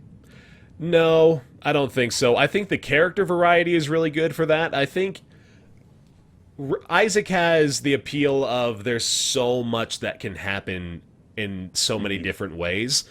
NecroDancer, I'm pretty sure, is only going to really get 200 to 300 hours of gameplay out of you if you're really invested in either getting a high score, competing in the daily challenge leaderboards. They have daily challenges in this game, by the way, so in case anybody was curious about that. Also, seeded runs if you want to do races against your friends or something like that. I hate to say it, but that's almost like a prerequisite at this point. Yeah, I feel it is. The genre has changed so much that it's basically if you don't have dailies and or seeds, preferably both, then you're behind the 8 ball to start with, unfortunately. I wish Isaac had dailies. They're talking. Tyrone he's been subtweeting me. He's been sneak dissing, giving me he and Ed. This will be 2 weeks ago by the time this podcast goes up. But they tweeted and they're like, "Hey, should we add dailies at Northernlion LP?" And I was like, "Come on." You don't need me to said no in caps. Right, yeah, you don't need me to dance for it to tell you that. So I'm thinking that they have some kind of idea for Afterbirth that will add dailies. I'm starting to think they keep teasing this new game mode that's going to change how you play it completely. I'm pretty sure. Not to turn this into me talking about Isaac as I always do, but my assumption is that they're probably okay with it being time based now. Yeah. Mm-hmm. I don't know what else they could do, but. Unless it's just they turn it into Nuclear Throne and just have you loop the shit out of the game. Have 15-hour-long runs. Basement seed, but through the whole game, basically. I'd be into that, actually. It'd be cool, yeah, an endless mode. But anyway, for NecroDancer, what I was going to say is, the people that I think are going to get 200 to 300 hours of gameplay out of this are probably going to be the people that are invested in, getting good speed runs and getting really good at it. Because there's only so much you can experience from it. I don't think there's even really much by way of, secret content. When you first start out the game, you unlock content by going into individual zones and gathering diamonds, and then you use those diamonds to spend in the various shops that you get to in the lobby to unlock new items and stuff like that. So once you get through all that, there's the appeal of, let's see how good I can get at this, and then beyond that, there's not too much. So It's got still very high replayability, but not as high as something like Spelunky or Isaac, I think. I have one concern that I wanted to bring up, and this is going to sound more negative than I mean it to be. I really love the soundtrack of that game. I think it's fantastic. I have nothing bad to say about it, but it is heavily reliant on that soundtrack, and over a very long amount of time, it will sear itself into your brain, as it did with the Necrothon. Do you think that that's sort of an intrinsic negative to basing your game on a soundtrack? That's not as varied as it could be, maybe. Yeah, I mean, I wouldn't go that far. I don't want to feel like I'm like the one that's having to defend this game from all the No, and criticisms. I'm not trying to put you here, in that position. I'm just wondering what you think about it. No, I like that they provide the 2 alternative soundtracks out of the gate just for that very reason alone. So that's pretty nice to dissuade you from that. But no, I see where you're coming from there, and that can certainly be a factor in not playing it as much as you may otherwise. But I don't know. For me personally, I've played, obviously, I think I've got like 60 hours in it now, which is not as much as, some other people like Kate, for example, apparently has got like... Yeah, because like Steam says that she has 3.4 hours, but I think that's only in the release build. Because she has more than... Yeah, like right now I have you as 8.5 hours. Oh, okay. Well, but I know you have more than 8.5 hours because I've seen you stream like more than 8.5 hours in NecroDancer. Yeah. So I guess it's just based on like that's since release or something like that. Maybe after early access, your hours get wiped on that, but I don't know. That doesn't seem right. Yeah, no. Kate has like 100 hours in it. I kind of just it doesn't like grind on my ears. It's just part of the game now. It's like the music being so integral to it kind of plays to its advantage as far as, not burning you out on the soundtrack, because I guess you could even like make the argument of I get so tired of hearing the Spelunky music all the time, and that's a valid point too of I'd kind of rather just play with my own music and turn off the game music, and like same thing's kind of happening with Rebirth now if I just turn that off and listen to my own stuff. But it is nice that you can just play with your own MP3 collection as well. I don't know if you actually are able to go through the story mode or, the story mode. There is a proper story mode now, by the way. There's a story and there's a background. Looked fantastic. The intro. But, I think you've got a valid point there. I wouldn't disagree with it. Are you able to, like, change tempo for your MP3s? Does it, like, map to the beat? I haven't actually tried it, so I couldn't tell you. Yeah. I gotta try that out, because I'd love to play some Between the Buried and Me on it. There you go. Fucking just brutal difficulty straight out of the gate. Crypt of the NecroDancer is 25% off now. I don't think it will be by the time you hear this, but, for the 4 of us, we get that benefit. But it is going to be $14.99 on Steam, and the soundtrack edition, the extended soundtrack, is available... I think, that's just its own separate purchase now. It should be on Bandcamp as well, but I really recommend getting the soundtrack in addition to it because it is pretty kick-ass. Probably some of Danny B's best work, to be honest. Like, it's really despite good. my comment, I think it's a fantastic soundtrack. Absolutely good. Definitely get it. All right. Second game we want to talk about today, something that kind of flew under the radar for me personally. I don't know if you guys have been following this one at all up until, we decided to cover it. I knew of it, but I didn't know anything about it until this week. It's a game called Convoy, and I believe it is available now. I want to say it's available now on Steam. I think it released... It is for sure, because I bought it. Oh, cool. Yeah. Okay. Oh, yeah, it released on the 21st of April. Okay, so yeah, it's been out for over a week now. $15. I'm gonna come right out and say it. It's pretty much FTL on the ground. Yeah. More or less. With a very different combat system, though. Yeah. Correct. I get elements of FTL. FTL is the biggest one, I think, for sure, with the pausable kind of like real-time strategic combat.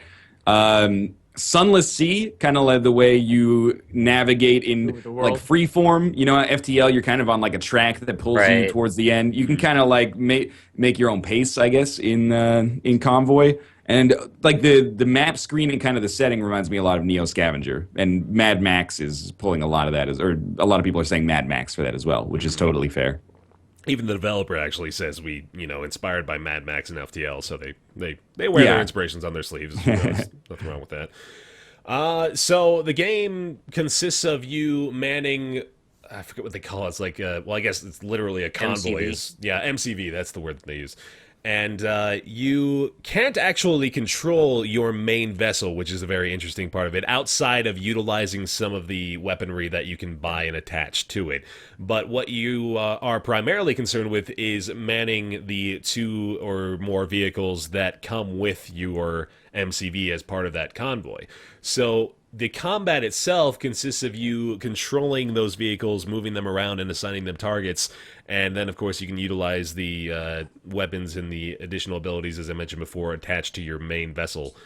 And it works really, really well for that. The combat is very interesting. I didn't actually realize a big part of the combat is you're always moving. So you're always moving forward. You can't actually stop moving forward. And part of the combat is there are obstacles that will pop up on the right side of the screen. And if you're not reacting to those quickly enough, it'll just straight up destroy anything in its path. Yeah. So I didn't realize that the first time I played the game, so I booted it up, and that wasn't part of the tutorial either. So I just, I saw this giant red skull coming up, and I was like, oh, there's more enemies showing up, I guess. That's what I thought it was at first. Yeah, no, but no, it's a giant fucking rock wall that eliminates everything you know and love. So it is. The combat is like very large in it, but like the predominant structure of the game is you're looking at a top-down map, like a topographic map, and pointing yourself in the direction you want to drive in. Then there's just random events that'll pop up along the way. So there's like plot points where you select, do you want to go to the next, event progression marker, or do you just want to look around? Do you want to go to camp and try and repair? And it's in that all the other stuff happens. So if you were to look at this as anything, that's like the biggest FTL comparison, is that you're going to spend a lot of time reading text, making sort of like event-based decisions on your own moral compass or whatever you decide is the right progression, trying to get parts and re-outfitting yourself to survive more combat. And the combat's not very FTL-ish. It's more RTS light in that it's more right-click based, maneuvering your units in the right areas, making sure that your cars are in a strategically advantaged area. If an enemy's in the way, moving your car either behind them, in front of them, and then ramming them out of the way. It's a lot more. It's a lot more, like I said, RTS-like than it is. I'd say FTL-like. Yeah, the FTL, the comparison is interesting because it is possible real time, but and so is Convoy, of course. But FTL is a little bit more like timing based and a lot of priority based. Like you want to know you're targeting this specific module of the enemy ship for this reason because it'll allow me to do this. In Convoy, it's almost like I like the RTS comparison mixed with like a little bit of tower defense because you kind of just like set it and forget it to some extent. You're like, you are going to attack you. Yeah. But I really love the other side of the combat with the obstacles so that you can do strategies like using your MCV's EMP, freezing an enemy, and then bashing them into the rocks, like pushing them and they won't have a way to respond before they explode because like that is a one-hit KO, whereas when you first start out, enemies are going to take you maybe 30 to 45 seconds of sustained fire to actually kill. But the trade-off is that when you ram an enemy, you end up taking damage in the process, but you're going to take damage in the process anyway because you can't. There's no, unlike FTL, there's no way to just lock down early enemies and stop them from hurting you. Yeah, right. Like you just kind of have a super tanky ancient, for lack of a better word, and you got to repair it multiple times. And again, like FTL, you're going to start out on easy difficulty, and you're going to get your ass kicked a lot. Yeah, it's pretty freaking brutal. It's tough. But I really do like that open world-esque map that they've got going on. I like the navigation, the way it works. I also really like how, it's a contour map and you can see the outlines of mountains and stuff. And your vehicle will actually go slower over those and it'll go faster if you're moving along roads. So you kind of have to accommodate for that. I think it uses less gas, too, if you're moving along roads. So you just have to kind of plot it out accordingly. I'm a pretty big fan of it, honestly. Like, I didn't think I was going to like it just based on what I saw. I thought it was going to be like, kind of just like a stripped down FTL, but it makes its own way with those changes to the formula, I suppose, of what you could expect from a game that would be like FTL if it were in the form of, a desert convoy. And, it's difficult, but I think it's just got a learning curve that I gotta get acclimated to again, which is fair. Hard. Yeah. Well, I mean, it's hard, but I think it's also quite accessible. I mean, in terms of a gameplay perspective, there's not all that many different moments you have to really maximize. Like at the beginning, the resources are really just gasoline and scrap. And then you start to branch out and you're like, so now I need to find some new weapons. Maybe I need another car. How am I going to manage that from one moment to the next to get to that position? And you have to create your own opportunities at that point. Like, do you want to go after the next plot element and risk losing everything? Or do you want to kind of putter around for a while and see if you can build up an army and then take it on? You do have the freedom to make those choices at least. I wanted to ask, like, how do you guys feel about, from what you've played so far, and it might not be a fair comparison, you might have 100 hours in FTL versus like 2 in Convoy, but how do you feel about the open world structure where it kind of like, it's non-linear and you have your own control over the pace of the game, where you go, whether you target the main objectives or just kind of like build yourself up first, versus the like you're being pulled along style of FTL where there's no choice but to march forward towards like the boss? I appreciate both, but I prefer the freedom to set my own pace. I mean, for FTL, I think it makes sense for that since it fits the story. But this, you really get more into each run when you have the time to spend as much as you want and really maximize your chances. A lot of the problem with FTL, and I think FTL is a fantastic game, let me preface by saying before I critique it pretty hard, a lot of the problem with FTL is the fact that you are getting pulled along so far that the final boss is so fucking hard that you better have hoped that getting pulled along you came across some amazing luck and have the perfect loadout to fight them, as opposed to if FTL allows you to be freeform, you could tailor your run to be like, all right, I know this is the end goal, this is what I'm going to need, let's see if I can do that. Because my biggest problem with FTL is that it is so luck-based. It is so heavily luck-based that you're going to be able to beat that final boss or not. You can tailor your luck, sure, and you can start out with better ships, sure, but you still need a very particular loadout to take on the flagship in that game. And that really put me off FTL because I could never go into FTL, unlike Isaac, and be like, I could probably pull out a run here. Yeah. Dude, I feel like the metaphor is actually trying to get boss rush in Isaac for beating FTL. Like, you need just the right circumstances to make it happen. You can do boss rush on any run, Isaac. Anyway, gonna do that. I knew it. But that's why I like Convoys better, because you can tailor your own pace and you know what your end goal is going to be. And the more we play, the more we know what kind of enemies we're going to end up facing, and we can kind of figure out what we need to look like, or our cars need to look like. Where FTL, it's fingers crossed, I get this, that, and the other for a weapon loadout, or I am fucked. Or I better not run into this ship in this particular pirate-controlled sector because I'm fucked if I do. So that's all a compliment for Convoy, actually. Yes, it is. Well, okay, I want to play devil's advocate for a bit then. I mean, like, obviously, I don't actually disagree with you as far as that FTL remark is concerned, but I do want to say what Convoy presents as your objective is very different from the objective presented in FTL. There's side quests and other stuff that you run into along the course of getting to the flagship in FTL, but the entire time you're being pursued by a rebel fleet, so I mean, inherently, you're not really capable of utilizing some sort of freeform open world explorative kit. But with Convoy, it presents you with a list of objectives, then you have some side quests, and you have, points of interest. It's built around the idea of go do what you want in whatever order you want to do it. And as far as I'm aware, there's not really any sort of, imperative, better hurry up or you're going to die sort of mechanic in play, apart from, obviously you got to maintain your gasoline reserves, you got to make sure that you have enough scrap to get by, you got to make sure that everyone's getting healed up adequately as you go along. So I think the way that FTL works as a game, intrinsically is just sort of built around the idea of, well, yeah, it sucks that if you don't get certain things, then you're boned, but at the same time, that's just, just kind of the way the game works. You have to go in a semi-linear fashion just to enable it to exist the way it does. And I think Convoy is just, it's not apples and oranges at all. They have a lot of similarities, but still, Convoy, in the sense of arguing for which mechanic is better, I think it's just a case of, well, yeah, that exists, but they're kind of just different things. They operate on different wavelengths. I don't even need to play devil's advocate.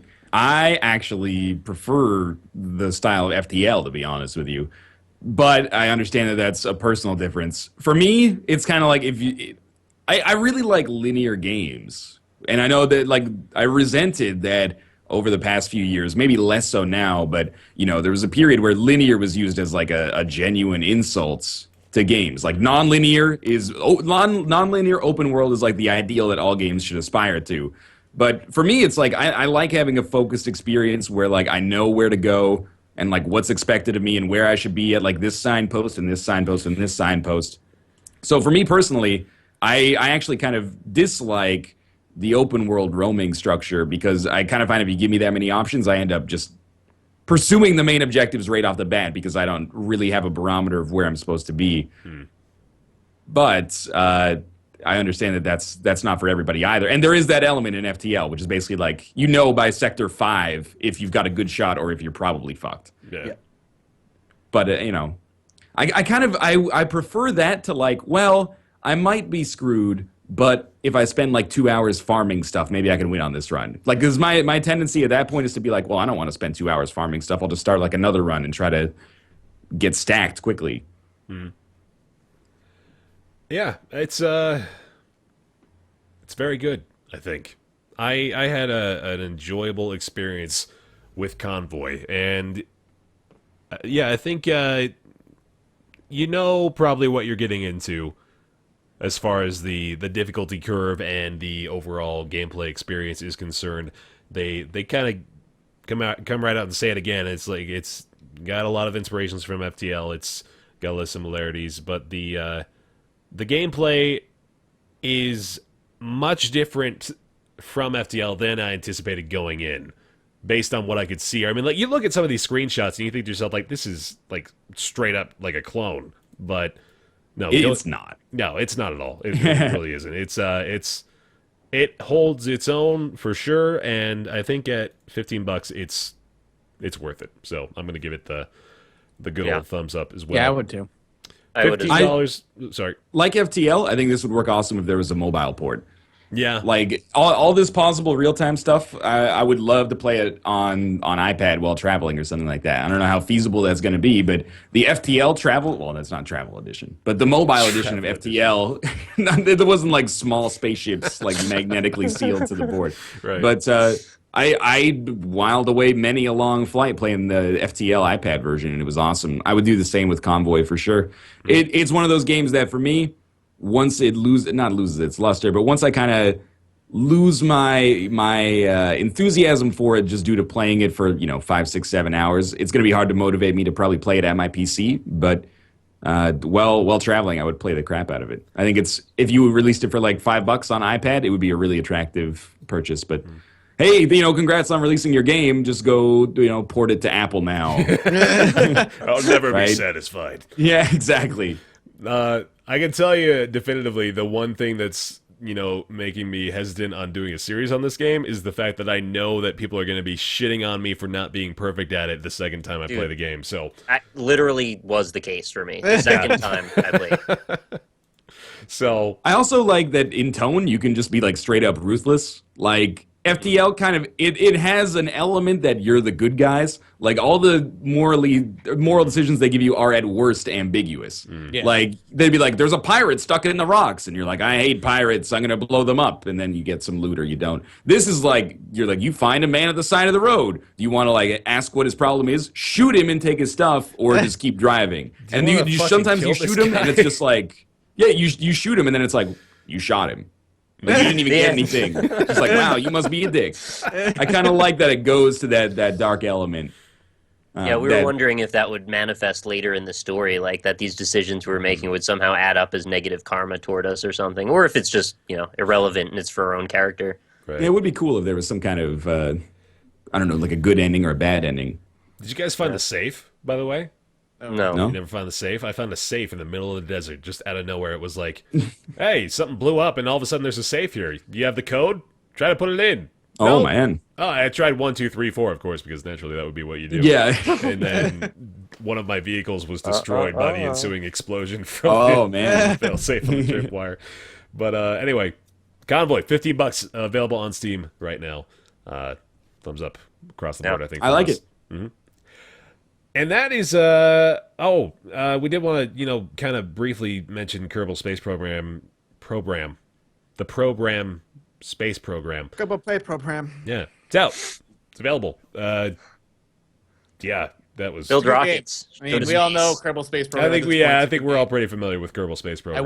I wish my brain could handle that game. It's what NASA what it uses is. to train its astronauts and scientists these days. Exclusively at this point. Yeah. I may play Kerbal Space Program. If I do so, it will be off camera. Smart call, friend. I got In a 11 locked episodes room. in, and I was like, Yeah. I'm done Yeah. making this public. Yeah. It's like, you're not on the moon by episode 5, you suck! That is it for our show today. Apart from a little spectacle we like to call Nick's Weird Games. Brought to you by Netflix. Go sign up for each round. Netflix.com/Patreon. No, it's Peanut butter M&Ms. yeah. 'Cause I don't know. No, we do Patreon.com/Roundtable if you want to support the podcast. Well, I don't want to make this plug right now actually because I gotta ask a little favor of our good buddy Ryan here to maybe sing Nick's Weird Games theme song in the form of Aretha Franklin. Oh, fuck. All right, good luck with that. What we want. You know Nick's got it. PlayStation 1. And various consoles. What he's getting is another Nick's Weird Game. Give it to me. When he sits down.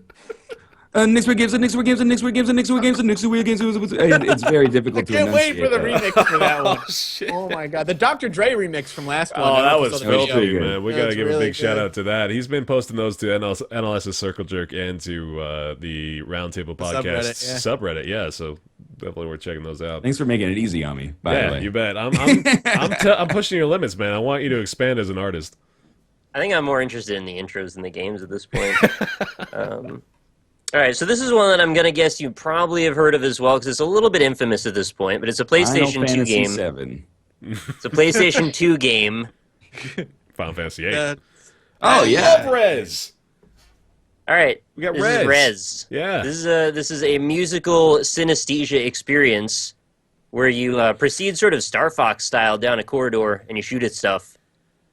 What are your experiences with Rez? Dude, Rez, I wish I smoked pot back when I played Rez.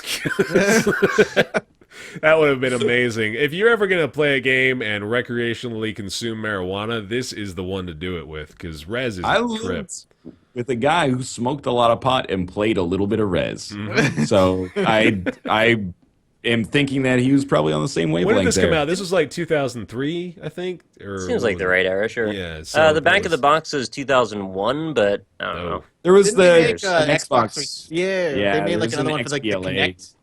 Okay, so I was Oh, I like don't know I if was they like did- 12 no, years no, old when okay. this came out, so I'm really glad I didn't smoke pot back then. Yeah, there you go. They made Child of Eden, which Yep. is Mm-hmm. Rez-like, but like they didn't make it. Same creator though, But- isn't he? I don't think so. I thought Child of Light was Not Child of Light, Child of Eden. Child of Eden. Well, I want to Uh, read the back if I could, because this is always Oh, fun. sorry. No, it's okay. So within the network, anything is possible. Rez requests your senses. Are you game? The shooting genre reinvented. Go to synesthesia. Enter a pulsating world of intense lights, sights, and sounds where every beat and sample is synced directly to your actions. Through the use of light, sound, and rhythm, you alone must take control of the network and its music in an attempt to unlock the system's secrets and bring, quote, Eden back online.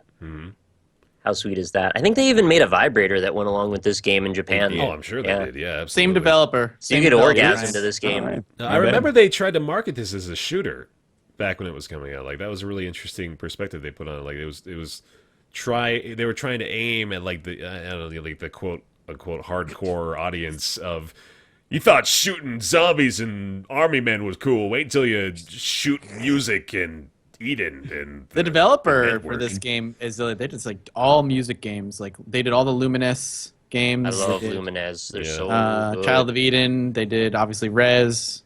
They did Meteos. I remember that game for the 3DS. I loved Meteos as well. And they did 99 Nights. I remember that game. And I Oh, love that shit. game wow, too. yeah, they got a good track record then, I guess. Evidently, these guys are Yeah, my guys. Look at that. Shooting right. genre reinvented.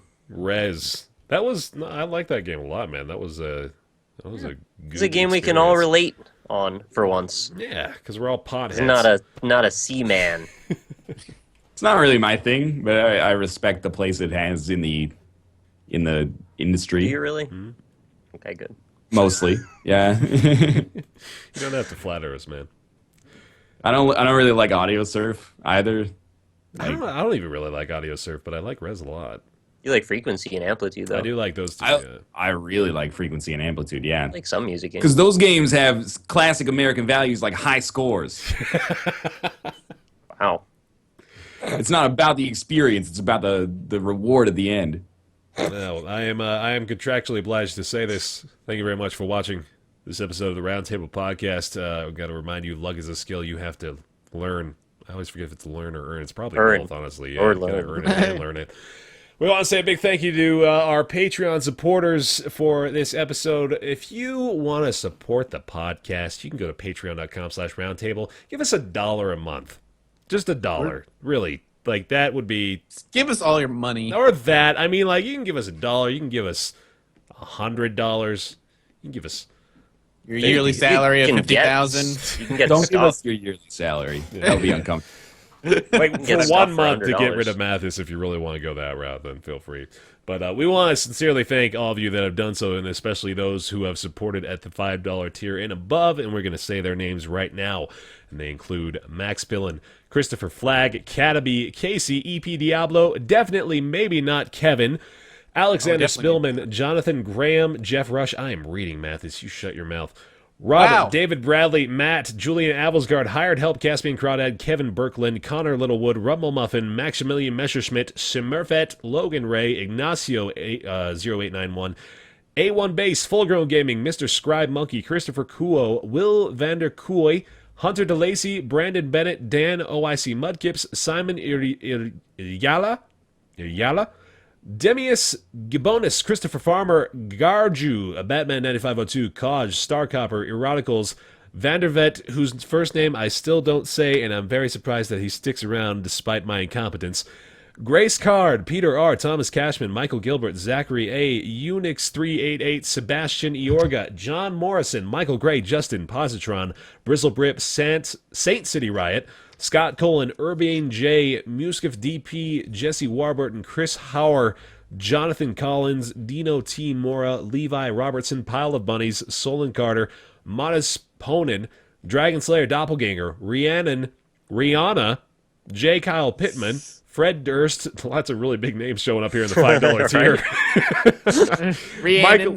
Michael Schwader, Andreas Dimbacher, Doily Lamb, Suicide Prinny, Z-Mod, Wolves at My Door, Jeremy Times, Tobias Dusball, Eric Heinrichs, Dylan Kaj, Tobias Klaus, Salty Onion, Chris Remical, Karimbo, Andrew James Schmidt, Chris Bunch, Graham Allerton, Will Bailey, Jay Medali, Kel Furter, Sam B, Christmas 95, Titan, Luke Chen, JH, Paul, Nathan Wood, Rusty Hole, Chris Davies, Konstantinos Chaldonis, Donut Overlord, Jose Estrada, Benjamin Mickelson, Jordan Yarandi Poor, Sebastian Morin Bastato, Coper Winans, Marvin Peach, Ian Davis, The Awacock, Julian W, Lucas Siding, Dudoc22, Jack McAteer, Jack Akar, Doug Rivet, Hammerschnitz, Tom Reese, Hugh Perry, and Big D Docking Dude. That gets longer and longer, and I am happy about That's it. a good thing. Thank yeah. you. Thank you guys so much. Roundtable.com/reddit/.com is where you want to go. It's the Roundtable subreddit. At Roundtable PC on Twitter. Please rate the show on iTunes. Don't review it. Nobody reads those, except we all do, and we love it. So thank you if you do, but it doesn't matter if you don't. What's the other thing? It'll be on SoundCloud. It'll be on... It'll be on SoundCloud for download. Yeah, still not on Stitcher. I don't know if we're even going to go that route, so sorry if you don't have any means other than Stitcher to get it. But free download on SoundCloud if you want to go there for it. And, of course, hopefully, ideally, we all upload it on our individual YouTube channels when things don't go completely wrong the day before they're supposed to go up. Thank you very much for tuning in for this episode of Roundtable. Oh, and twitch.tv/Roundtable Podcast. That's the other one. We will be live there again. We just had a stream there on the 21st of April. We played a board game, and apparently people like that well enough, so we might do more of those sorts of things in the future. But we'll be live again on twitch.tv/Roundtable Podcast on May 5th, 2015. So follow that if you're interested in after seeing my me. birthday. It is, yeah. In case you're basing all of your scheduling on Mathas's birthday on or around it, you gotta know that. And that's it. Thanks for watching or listening. Later. We'll see you next one. Bye.